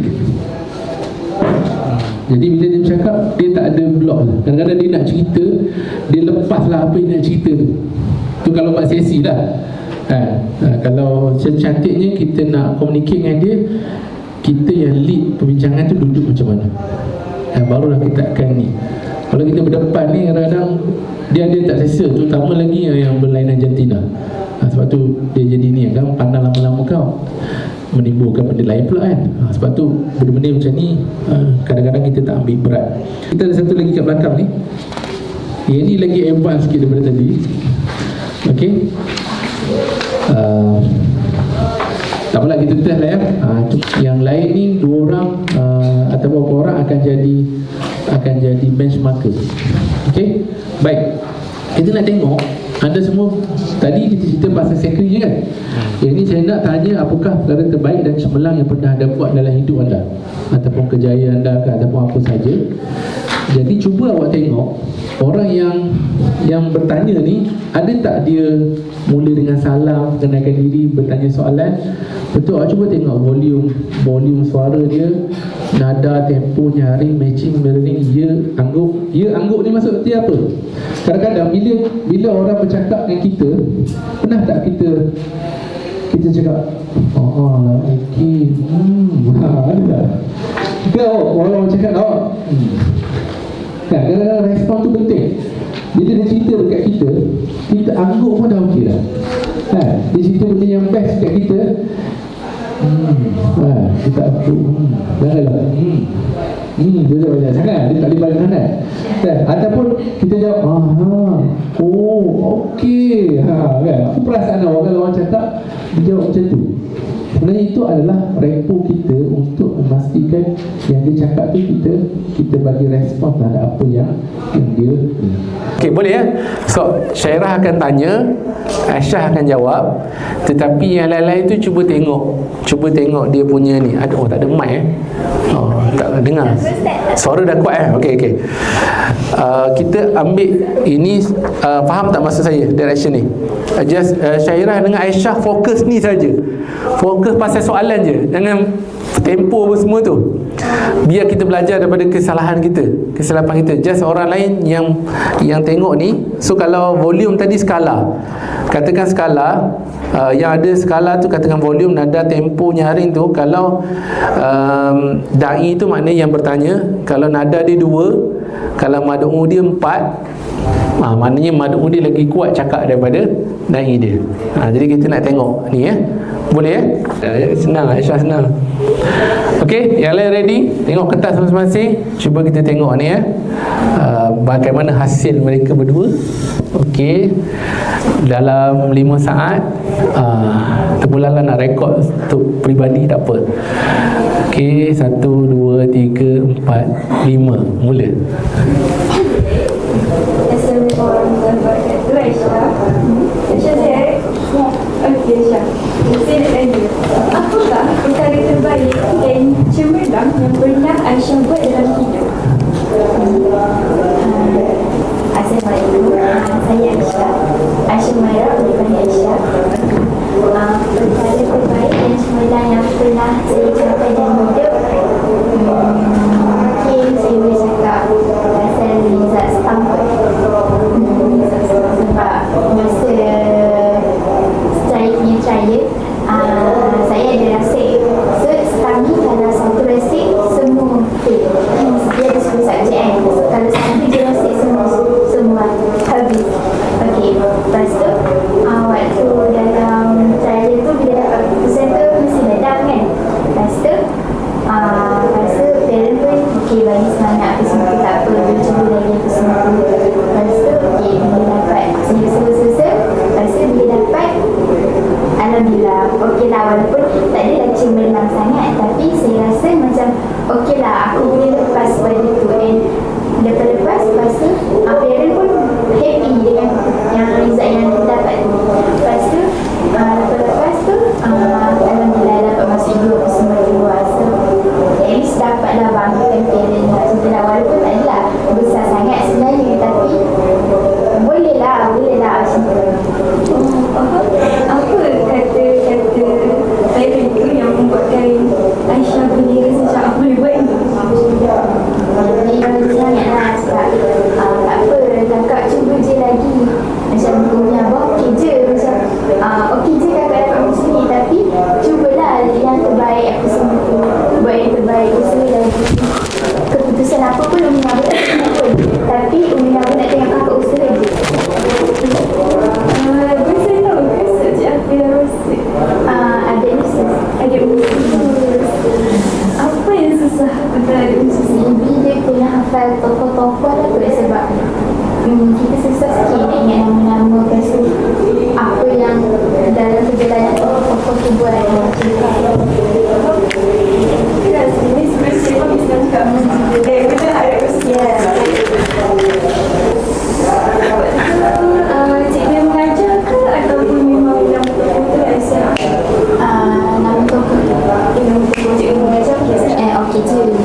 Okey. Dah macam Lala hujung macam dah terbalik pula. Sepatutnya Syairah yang tanya, Aisyah yang jawab. Lala macam Aisyah pula, dia pula blank macam ni kan. Okey, cuba kita tengok sikit. Tak apalah, ini sebagai testing kan, masa pun tak ada ni. Salam ada tak tadi? Yelah, betul lah awak praktis. Cumanya kalau dalam konteks kita yang sebenar, kita tak adalah macam ni kan. Kita jumpa, kita tanya betul-betul kan. Perkenalkan diri tadi tu ada simple je lah kan. Okey, bertanya soalan, saya dah bantu create soalan. Volume tadi awak, kalau juri-juri sekalian bagi berapa? Jangan, awak berdua senyap je. Juri-juri awak, ni Iman bagi berapa? 4 dekat Aisyah. Syairah, Iman 2, 4. Aisyah 4, Syairah. Dua-dua 4. Okey, sama kan? Saya pun nampak sama. Betul tak? Suara dia sama kan?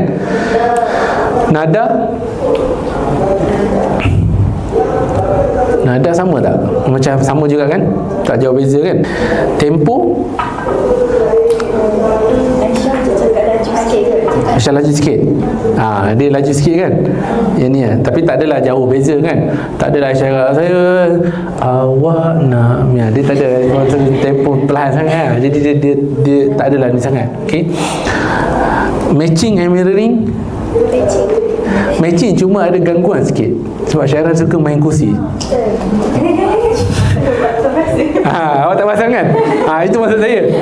Sebab yang penting awak tak perasan tu sebenarnya kita nak nilai hari ni. Bukan cari salah tak. Bila dia duduk tegak, tapi awak ni kan, awak main kursi ni kan. Sebab tu dalam komunikasi kita kadang benda yang kita tak perasan tu sebenarnya bukan mistik, mungkin sedikit mengganggu. Okey, ada tak masa Aisyah cakap Syairah ya, jawab ya? Ada tak? Saya tak nampak semua tadi. Ada tak? Tak sangat lah. Mungkin sebab soalan tu sebab dia terikat sangat dengan soalan tu. Saya nak supaya soalan tu memandu je kan. Dia ada angguk tak? Dia kan angguk kan. Ada tak? Dia jawab yang bawah tu okey tu. Lalu dia pula yang dia blur pula macam tadi kan. Kan keyword ni, apa perkataan yang disebut tu, kita pick up tak perkataan tu kan. Sekarang ni kita banyak bercakap, kita buat assumption dekat orang lain kan. Kita tak tarik balik keyword dia. Sebagai contoh, kalau Aisyah sebut saya apa tadi, susah. Saya sebut apa, susah. Perasan tak? Keyword pertama susah kan. Okey, bila kita dapat tarik keyword tu, kita tanya balik. Tadi saya dengar kan, tadi contoh kan, sebab tu elemen VAK tu, tadi saya dengar Aisyah selalu sebut susah. Boleh saya tahu apa makna susah tu?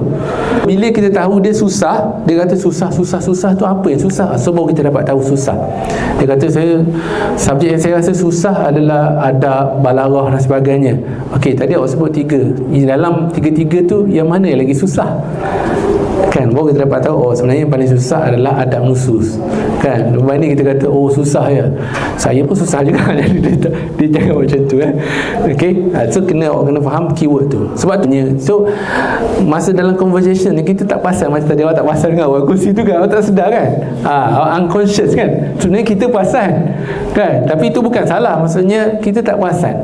Jadi dalam komunikasi ni banyak berlaku benda-benda yang macam ni, yang kita kena ambil perhatian bahawa benda-benda ni semua kalau kita tak jaga, tak repo, jadi dia hasil kesan kepada communication kita tu boleh jadi tak mencapai matlamat yang sebenarnya. Ada soalan ke? Ain? Okey, menarik. Tak apalah, awak tak mula pada awal tadi. Okey, lagi menarik kalau mula pada awal tadi. Okey, ni repo yang ni lah. Dia bukanlah satu benda yang payah pun kan. Kita yang penting kita kena orang kata apa, buat sesuatu yang kita rasa memang ini cara kaedah ni kita boleh ni. Tajuk yang kelima, okey, tajuk yang kelima ni juga adalah salah satu kaedah juga untuk kita mengenali sejauh mana karakter ataupun dipanggil sebagai gaya fikir seseorang. Tadi personality ni kan. Okey, awak ingat ujian modeling profiling. Okey, Okey. Yang ini sebenarnya kita boleh tahu sejauh mana kita punya personality dan sudut gaya fikir kita. Okey. Cuba isi dulu. Ada 16 soalan. Okey. 16 soalan. Kemudian saya terus ni 16 soalan tu, selepas tu awak isi dekat yang belakang tu. Sebagai contoh, soalan nombor 1, kalau jawapan awak A, awak tulis A. Kalau nombor 12, B, awak jawab B. Okey.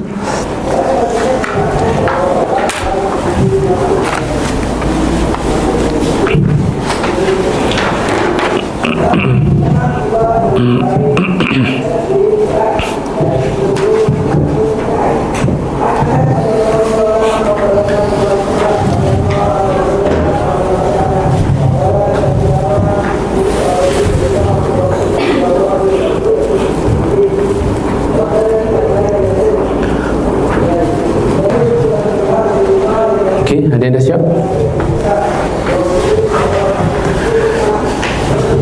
Belakang tu, dalam petak tu 1-12 tu maknanya soalan nombor 1, nombor 12 Skor tu kalau awak jawab A, tulis A. Kalau B, tulis B. Kalau C, tulis C.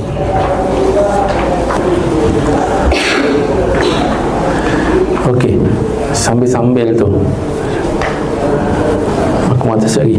Semua dah Syifa tak siap lagi dah. Ain buat tak? Ain buat. Ni belah sini dah siap. Hanan semua dah. Iman dah. Okey, baik. Apa yang awak tahu tentang metaprogram ni ataupun gaya pemikiran ni? Pernah jawab tak soalan ni? Tadi kita dah selesai tahu personality kita kan, V ataupun AK ni. Okey. Nombor 2, kita tahu juga sikit berkaitan dengan Q, akses mata tu kan.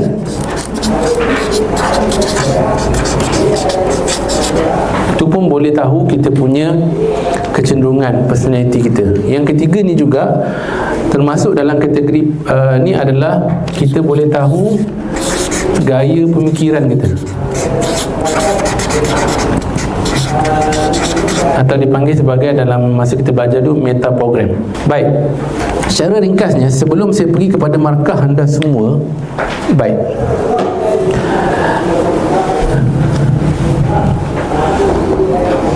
okey, pernah sakit tak? Pernah kan? Pernah tak dalam satu peristiwa? Okey, sakit ni semua orang pernah sakit, tetapi ada orang, okey, dia demam tak larat. Akhirnya apa dia nak? Dia nak sihat. Dia nak sihat je. Okey. Ada orang dia tak nak sakit. Kan? Contohnya Pak Ali jumpa Pak Abu kan. Contoh Pak Ali jumpa Pak Abu kata, "Macam mana ni? Taklah aku ni tak sihat lah." Apa ni katanya? "Aku ni kalau boleh nak sihat je," kata kan. Senang, macam-macam benda boleh buat kata kan. Kau pula macam mana? "Aku ni kalau boleh tak nak sakit." Kalau sakit ni macam-macam tak boleh buat dia kata kan. Nampak sama tapi berbeza tak? Pemikiran yang berbeza kan. Seorang nak sembuh, nak sihat, bukan nak sembuh, nak sihat. Seorang lagi tak nak sakit, dia nak sembuh daripada penyakit dia kan. Nampak benda yang sama tetapi gaya pemikiran yang berbeza. Sebab itu dipanggil sebagai metaprogram. Okay, metaprogram ni maknanya kan, kita ada dua benda yang ekstrim dalam hidup kita kan. Kita berdepan dengan banyak situasi yang saya boleh gambarkan macam ni kan. Okay, yang ini sakit tadi kan. Si A kita katalah Pak Ali tu kan, dia kata nak sembuh, nak sihat. Nak sihat boleh jadi di sini kan. Pemikiran dia nak sihat je kan. Tetapi yang seorang lagi dia tak nak sakit, boleh jadi dekat sini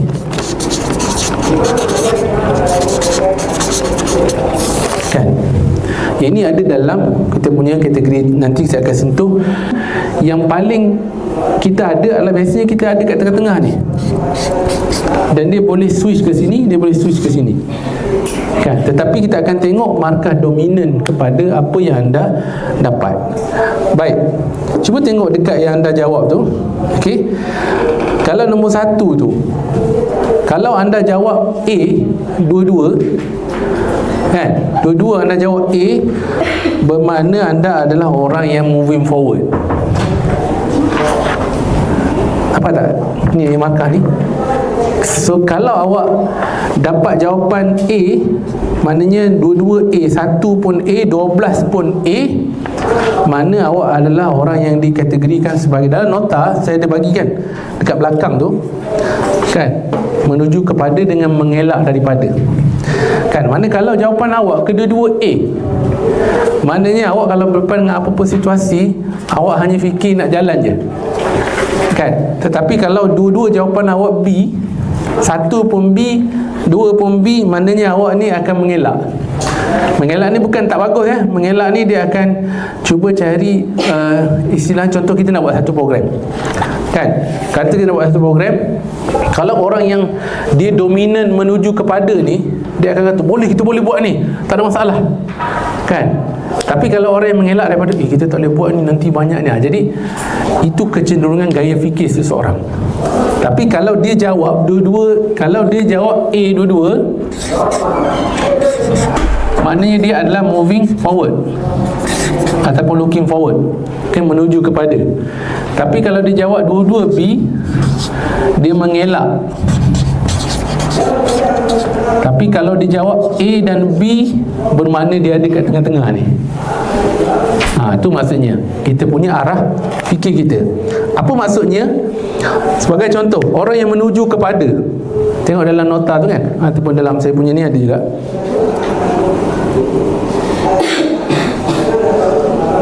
Moving forward ni, okay, orang yang gini, dia biasanya nak capai sesuatu,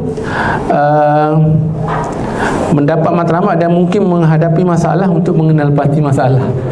Mana dia fikir nak buat je kan, apa yang datang dia nak buat je kan. Tapi orang yang mengelak daripada ni, mereka menumpu kepada kesilapan yang mungkin berlaku. Kemudian proaktif dengan reaktif kan. Kalau tengok proaktif dan reaktif ni, kita biasa dengar kan, awak dapat jawab tadi ada yang dapat jawab sama tak? A, dua-dua A. Yang tadi tu dapat jawab AA ke AB ke? AB. Yeah. Maknanya awak tengah lah. Ya. Yeah. Tengah. Okey, nombor 2. BB. Siapa yang dapat BB? Reaktif. Saya. Siapa yang dapat A? Dua-dua A. Proaktif. Janganlah kata proaktif bagus, reaktif tak bagus, tak. Ini berdasarkan dia punya dominan kecenderungan ya. Siapa yang dapat AB? Dia pertengahan. Maksudnya dia boleh, dua-dua boleh ni ya.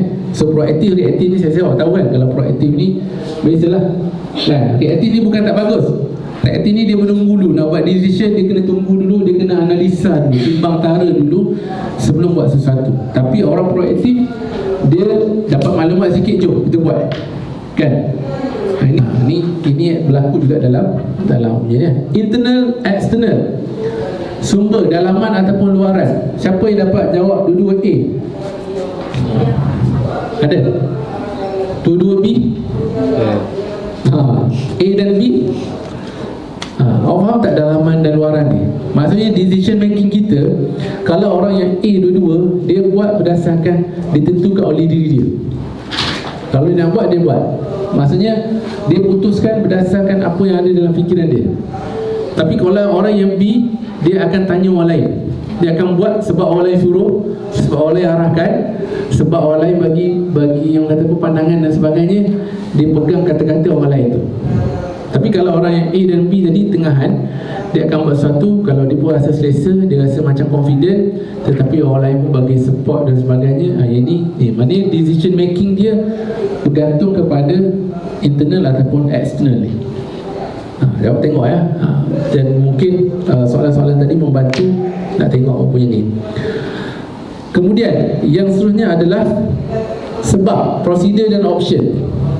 Prosedur ni kita faham. Kalau orang yang ikut prosedur macam mana? Kan tak boleh, buku ni tak boleh, buku ni kata macam ni, kena ikut peraturan ni. Okey, siapa yang dia punya jawapan dia A dua-dua?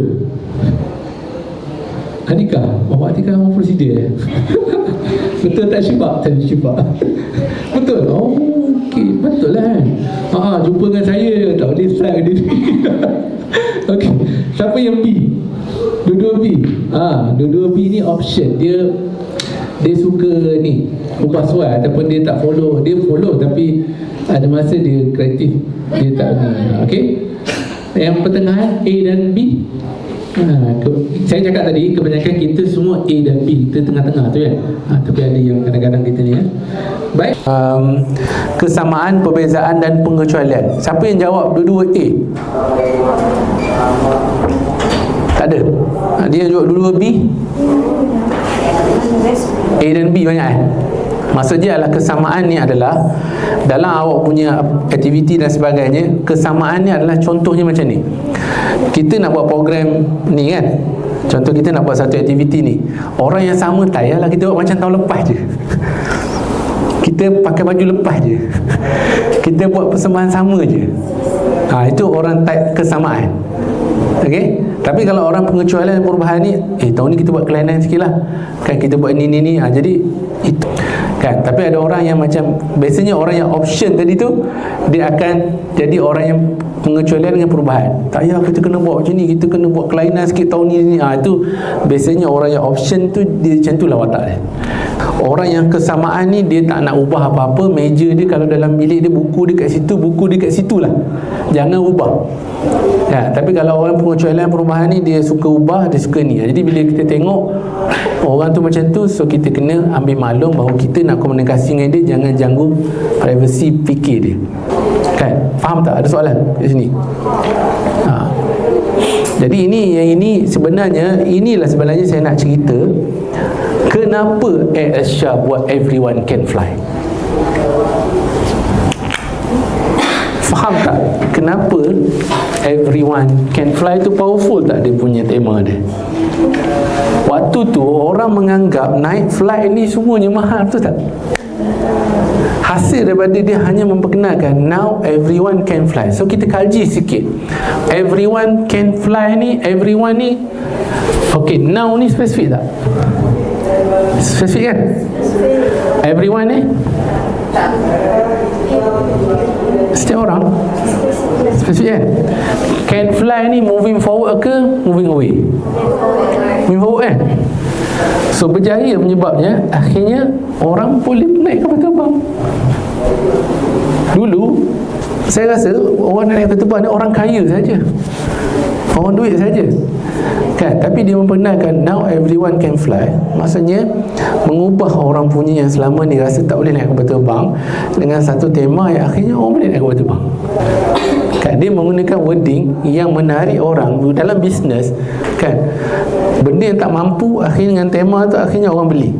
So komunikasi dia berjaya menginfluence orang lain untuk beli, untuk naik kapal terbang. Akhirnya perniagaan dia ni. So sekarang ni cuba tengok Asia macam mana kan, orang naik tak berhenti-berhenti kan. So maknanya tagline tu penting. Sebab tu kita buat tagline tu adalah mengkaji sejauh mana orang fikir.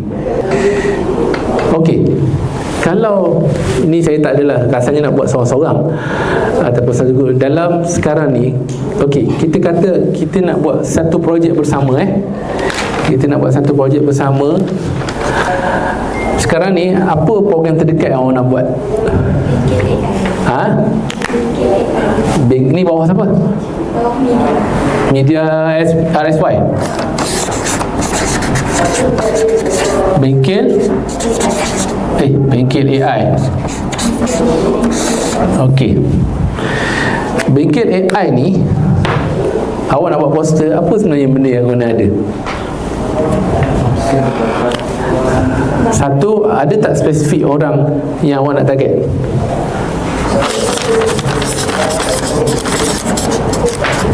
Ke umum?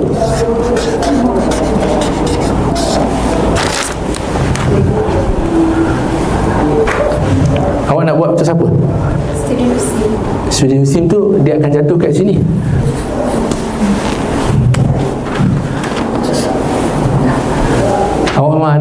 tahun 1 ke, tahun 2 ke, tahun 3 ke, fakulti apa ke?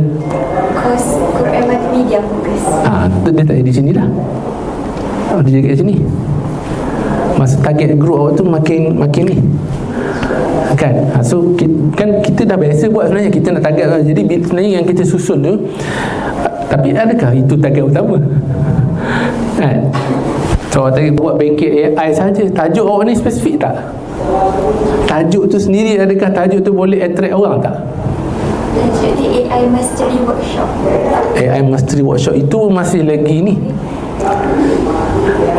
Contoh saya bagi contoh kan. Kalau iklan awak kelas mengaji online, okey tak? Online tu mungkin salah satu effortless ni kan. Kalau saya kata kelas Quran pantas 4 jam, mana awak lagi suka? Pantas 4 jam tu, sebab 4 jam je dah boleh pandai Quran. Berbanding kelas mengaji Quran dengan Quran pantas 4 jam. 4 jam tu adalah spesifik dari sudut faktor masa yang orang attract. 4 jam je boleh pandai. Asas AI 2 jam. Contoh macam tu kan. 2 jam je dah boleh dapat. Jadi dia akan attract orang. 2 jam pun dah boleh pandai. Sebab tu kadang-kadang kita tengok gaya pemikiran kata apa, peserta yang kita nak join tu, kita kena kaji sikit dia punya ni. Tajuk pun bengkel kan.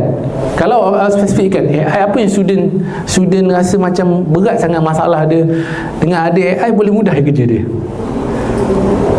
AI ni boleh bantu apa? Contohnya jana pendapatan dengan AI kan. Awak kata awak jana duit dengan AI. Jana duit ni lah keyword dia kan, berbanding bengkel AI. Bengkel AI, jadi dia agak general, tetapi jana duit dengan AI. Kat sini gambar, video kan. Nak buat tajuk, elemen-elemen ni kena pasti. Kadang-kadang kita kata kenapa orang tak datang program kita kan, sebab dia tengok poster kita tak ada tajuk yang boleh attract dia nak datang. Itu ini gaya pemikiran orang ni tak sama kan. Awak sendiri pun jawab tadi kan, dan awak boleh bayangkan bagaimana orang lain penat tahu nak buat attract orang datang ni. Macam ni AI ni sebagai contoh. Bila awak bongkel AI, dia terlalu general. Tapi kalau kata jana pendapat, jana duit dengan AI, ataupun mudahnya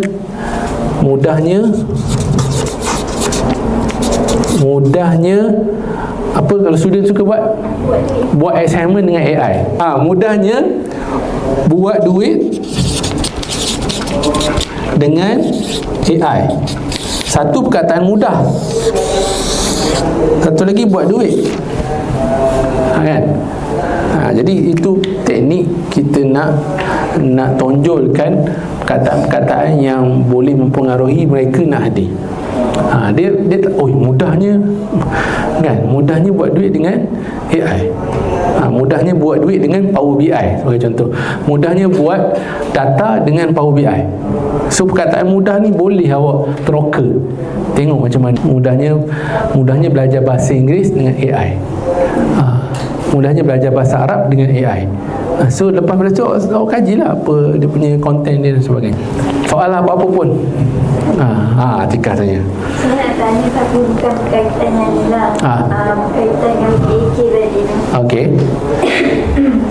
Contoh kalau kita baru nak kenal seseorang, sebenarnya apa pendekatan terbaik kita nak start approach dia? Sebab kita kan ada 3, visual, auditory dengan kinestetik. tu. So macam mana cara komunikasi terbaik supaya komunikasi kita tu jadi efektif untuk orang tu menerima? Yang tadi tu praktis yang saya ajar kat waktu tu, sebenarnya cara macam mana orang nak komunikasi dengan dia, salam dia, tanya dia apa khabar kan, hari ni sebenarnya bila kita komunikasi dengan orang, okey, kaedah yang pertama adalah yang repo tadi tu. Okey, habis dah ketat. Baik, bila kita bercakap kan, bila kita communicate dengan dia, Yang pertama, kita kena dipanggil information gathering. Kita dapatkan maklumat daripada orang yang kita tanya tu. Assalamualaikum, apa khabar? Kan? Dia jawab salam kita, alhamdulillah sihat. Tiba-tiba masa kita soal dia, kita nak berkenalan dengan dia, Assalamualaikum, apa khabar? Saya demam lah hari ni. Maksudnya apa? Kalau dia demam, dia tak bersihat, maksudnya awak nak cakap lama-lama dengan dia. Dia mesti tak suka diganggu, dia tak mesti okey. Kalau dia tak sihat, mungkin kalau dia okey, saya dah pergi klinik ke kan? Dia kata belum lagi, kalau nak saya boleh tolong dan sebagainya. Jadi information gathering akan dapat melalui keyword. So keyword inilah membantu awak dapat information gathering. Sebelum awak pergi ke tempat lain, awak nak sembang lain, awak dapatkan information gathering, awak tahu keyword dia.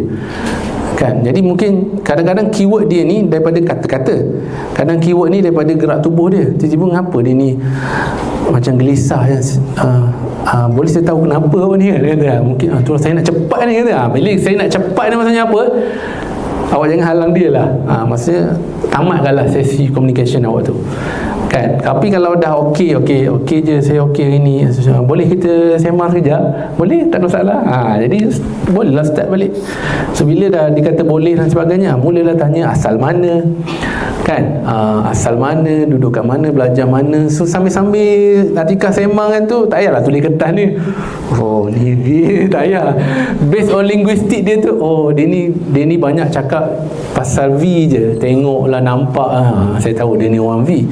Ataupun dia ni cakap kata apa, banyak type bahasa-bahasa A atau bahasa-bahasa K. Maksudnya kita dah boleh tahu dah dia punya ni. Jadi bila kita nak close deal dengan dia, jadi kalau akhirnya ending tiba-tiba Atikah nak ajak dia pergi program kan. So Atikah dah tahu dah dia orang V, orang A, orang K kan, dah tahu dah kat sini. Matlamat kita adalah nak ajak dia pergi ke program kan. So kita nak ajak dia pergi program, jadi kita promote lah dia program kita tu banyakkan bahasa V kalau ada orang visual kan. Awak pergi program ni sesuai kan, saya nampak awak ni kan. Saya nampak kalau awak pergi program ni awak akan kelihatan ni kan, macam jual kereta tadi kan. Tapi kalau dia tadi kan, saya dengar program ni sangat bagus, sangat sesuai untuk pelajar-pelajar macam awak ni kan. Mereka yang pergi kat sana saya dengar, jadi kita guna istilah dengar tu kan. Jadi itu cara dia bila kita kenal pasti dia punya ni. Dan dalam masa sama kita akan boleh tengok dia akan jawab, saya nak pergi. Biasa tak kita jumpa orang, saya nak pergi tapi saya ni ada ni lah. Maksudnya apa? Dia orang moving away, dia mengelak. Saya nak pergi tapi saya ada kuliah kan. Kalau orang yang moving forward, okey jom, boleh saya pergi, dia macam tu je. Tapi kalau orang saya nak pergi tapi saya ada kuliah waktu tu, kebarangkalian dia tak pergi tu akan jadi macam tu. Tapi kalau kita kuliah pukul berapa, habis pukul berapa, kita pegang information gathering tu adalah saya nak pergi tapi saya ada kuliah. Kat mana keyword dia? Kuliah. Okey, kuliah pukul berapa? Awak tanya balik. Sebab manusia ni kita akan buat framing tu tak? Ni kita akan panggil frame. Kita ni suka buat frame. Saya malas lah kan. Kalau kita orang memang kau malas kan? Betul sangat kau malas. Tapi kalau kita orang ni malas ya. Malas yang mana? Malas subjek apa? Itu kita dapatkan information gathering tu. Atikah membantu tak? Okey, faham tak? Kan? Itu yang saya ajar tadi sebenarnya asalnya nak bersembang orang, jangan sembang kita elakkan bersembang dengan benda yang sensitif. Sebab tu saya ajar awak sembang benda yang positif.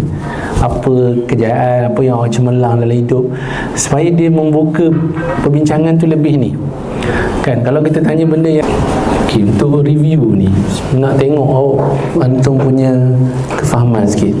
Kalau berdepan dengan situasi ni, adik-adik ke anak-anak kita kan, dia nak pegang pisau, apa yang kita boleh communicate dengan dia? Kalau kita semula pada bawah kan, kalau awak nak mengatasi masalah ni, awak rasa program meta apa yang sesuai untuk kita cerita kat dia? Maknanya dia dalam keadaan yang ni, kita akan cakap apa? Clear tak yang ni? Apa Iman nak cakap apa? Dia nak main pisau ni, kan?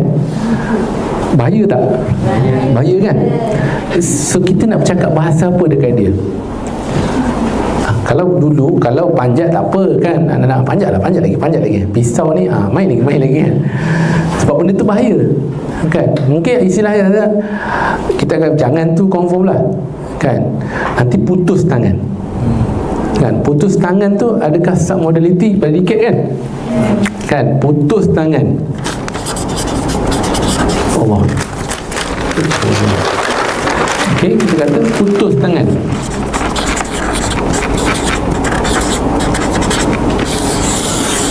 Kan? Putus tangan. Nanti keluar darah. Kan? Mengalir darah, memancuk-mancuk nanti darah nanti kan? Itu memancuk-mancuk darah tu adalah submodality predicate. Okey, predicate untuk memancuk ni apa? Visual lah. Okey. Ataupun dia kata, kita kata kat anak tu, nanti nak makan macam mana? Tak ada tangan. Macam mana nak makan? Atau kita cuba tengok orang kudung tangan tu kan? Bukanlah mana sekarang ni gambar dia tengah nak pegang pisau tu, maksudnya dia cuba nak main pisau kan? Jadi bila kita kata tu elemen macam ni kita nak terapkan kat dia supaya dia tak main pisau tu. Objektif komunikasi kita adalah nak halang daripada main pisau tu kan? Biasalah budak kan? Jadi macam mana elemen kita nak bercakap tu. Dan meta yang kita nak bawa kat dia sekarang ni, meta program dia apa? Confirm lah moving away.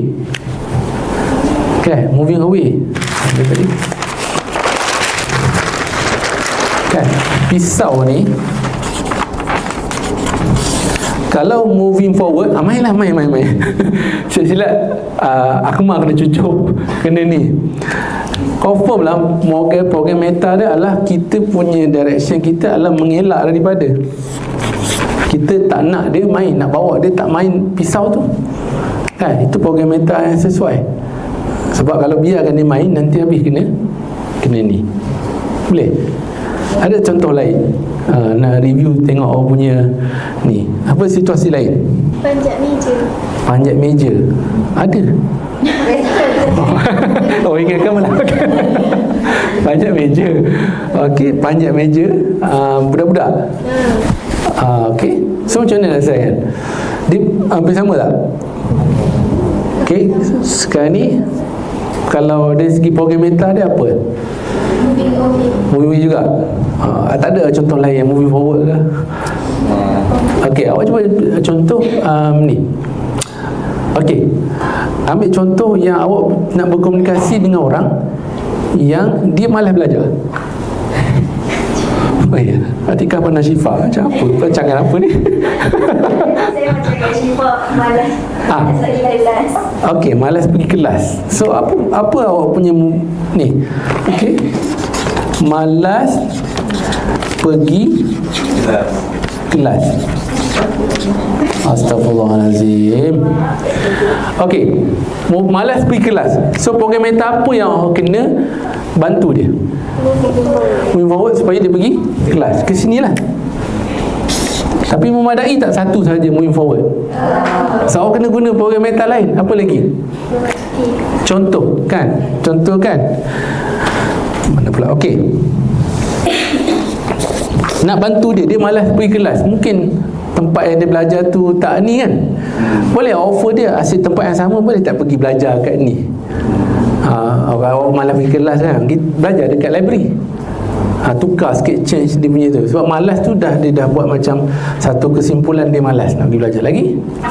Apa awak punya ayat-ayat predikat yang awak boleh cakap ke dia? Kat situ ada apa? Nanti kena bar. Itu bukan predikat. Itu antara predikat lah kan. Kalau tadi ataupun predikat, jom belajar library, kat sana boleh minum kopi, sedap kopi tu, saya belanja. Contoh-contoh kan saya belanja kan, space kopi tu kan, kalau makan tu memang sedap ni, minum ni memang ni sedap kan. So maknanya kita nak ajak dia supaya dia malas pergi kelas dengan program meta ni, dengan predikat, dengan VAK tadi. Dan barulah kita berjaya confidentkan dia, influence dia, akhirnya dia pergi kelas. Tak jadilah kan.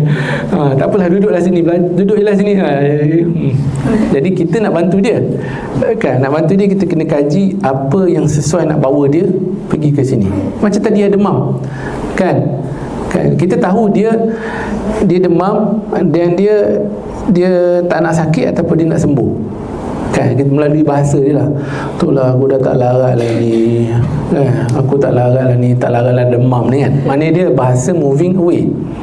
Tapi kalau dia demam, aku nak sihat lah, aku nak pergi ni lah, aku nak pergi juga ni kan, nampak bahasa lain kan, aku nak pergi juga program tu kan. Jadi tak apa, nak pergi juga, saya bawa awak, contoh. So program mental kita tu suit dengan apa yang dia sedang hadapi kan. Tapi kalau moving away dia mengelak daripada ni kan, dia memang tak nak juga kan, jadi makanlah ubat ni kan, nanti mungkin lepas makan ubat ni sembuh, sihat. Macam tu lah kita bantu dia sedut wording dia. Baik, ada lagi soalan sebelum nak tamat ni? Terima kasih banyak sebab yang bertanya. Mudah-mudahan ada sedikit manfaat daripada dia. Dan terakhir sebelum kita ni, saya ulang balik apa yang kita belajar pada pagi tadi. Nombor 1 ni dah tahu sikit-sikit sikit sebanyak dah dapat pasal komunikasi Nombor 2 dah tahu potensi masing-masing, siapa yang dapat V, siapa yang dapat A, siapa yang dapat K, dan juga yang tadilah profiling, yang gaya pemikiran tadi, semua orang tahu dan macam mana orang boleh manfaatkan benda tu.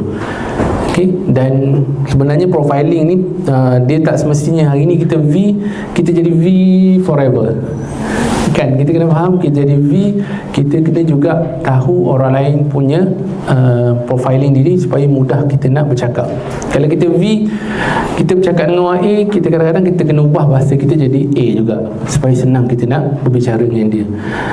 Yang ketiga, sedikit sebanyak ada tak aplikasi tadi kan, macam mana nak cakap. Yang Atikah tanya tadi tu macam mana, tadilah saya bantu awak bila kita tanya soalan-soalan yang baik, kita bersembang dengan benda-benda positif. Jangan tanya benda-benda yang negatif. Kau pointer kau kan jatuh je, memang marahlah dia kan.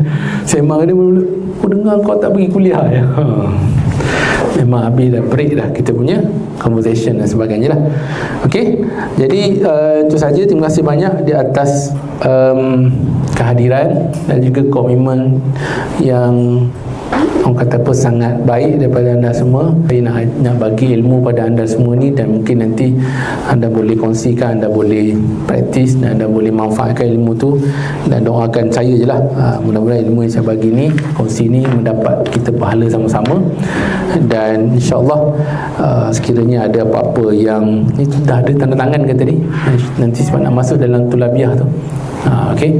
Menarik sangatlah sebenarnya. Sebab banyak yang saya dapat belajar dari segi personality seseorang tu, cara nak komunikasi macam mana. Sebenarnya saya pun sejujurnya saya ada masalah komunikasi jugalah. Bila masuk ni dia macam okay, saya dapat tahu banyak benda lah sebenarnya. Okay. Terima kasih Syirah. Ada lagi soalan? Belah sini? Saya. Okey. Ain. Baiklah, untuk pendapat saya, walaupun saya masuk sekejap, tapi apa yang saya dapat daripada orang kata lihat sebentar tadi, sebenarnya dalam setiap komunikasi kita pun ada orang kata nama untuk macam bukan begini, sabarlah. Sekejap saya nak cakap. Okey, begini. Untuk setiap komunikasi kita apa yang kita komunikasi dalam kehidupan sekarang ni, ada makna di sebalik macam cara kita berinteraksi dengan manusia. Semua tu ada cara-caranya. Jadi dekat sini sebenarnya orang tak faham, mungkin kurang memahami bagaimana cara berinteraksi dengan manusia. Tapi sebenarnya ada kaedah-kaedahnya. Jadi saya rasa bila kita masuk bengkel ni, baru kita dapat tahu rupanya bila kita berinteraksi berhadapan dengan kawan kita, ada caranya. Ada berinteraksi cara dengan orang yang contohlah, kalau orang tu VIP, ada caranya juga. Dengan kawan sendiri pun ada caranya. Jadi dekat sini walaupun saya masuk sekejap tadi, saya dapat tahu yang selama ni kita perlu adaptasi dengan cara komunikasi kita. Kalau dengan kawan lain, dengan orang yang lebih tua lain, dengan orang yang berpangkat tinggi sikit lain, ada caranya. Itu yang saya faham. Terima kasih. Okey. Memang 4 jam tak cukup. Sebab tu saya kata dulu saya buat 3 hari pun ada. Kan, saya akan check, saya akan cakap tadi macam tadi kan, syairah tadi kan. Sebenarnya kita sebab simple sangat, sekejap sangat duduk kat syairah ni yang Ain kata tadi betul. Tapi setiap orang ada VAK dia. Pakcik ke, VIP ke dan sebagainya. Anak-anak pun ada VAK dia. Jadi kalau kita bercakap bahasa dia, InsyaAllah kita lebih mudah nak sampaikan ni. Sebab komunikasi dia mesti capai matlamat. Kalau saya nak pinjam kat Akmal tu, Akmal tak bagi hasil dia. Maknanya komunikasi tu tak berjaya kan? Tapi kalau saya kata Akmal punya duit RM10, nah Ustaz ambil RM10, selesai, Alhamdulillah. Macam tadi nak suruh pindah tempat tu tak berjaya lah asal-asal kan, sebab Ustaz ni nak prank kan. Jadi itu perkara yang inilah. Jadi saya rasa itu saja, sekadar itu saja. Terima kasih banyak atas komitmen yang diberikan. Saya mohon maaf sekiranya ada terkasar bahasa dan tersilap dalam saya menyampaikan ni tadi. Dan kita tangguh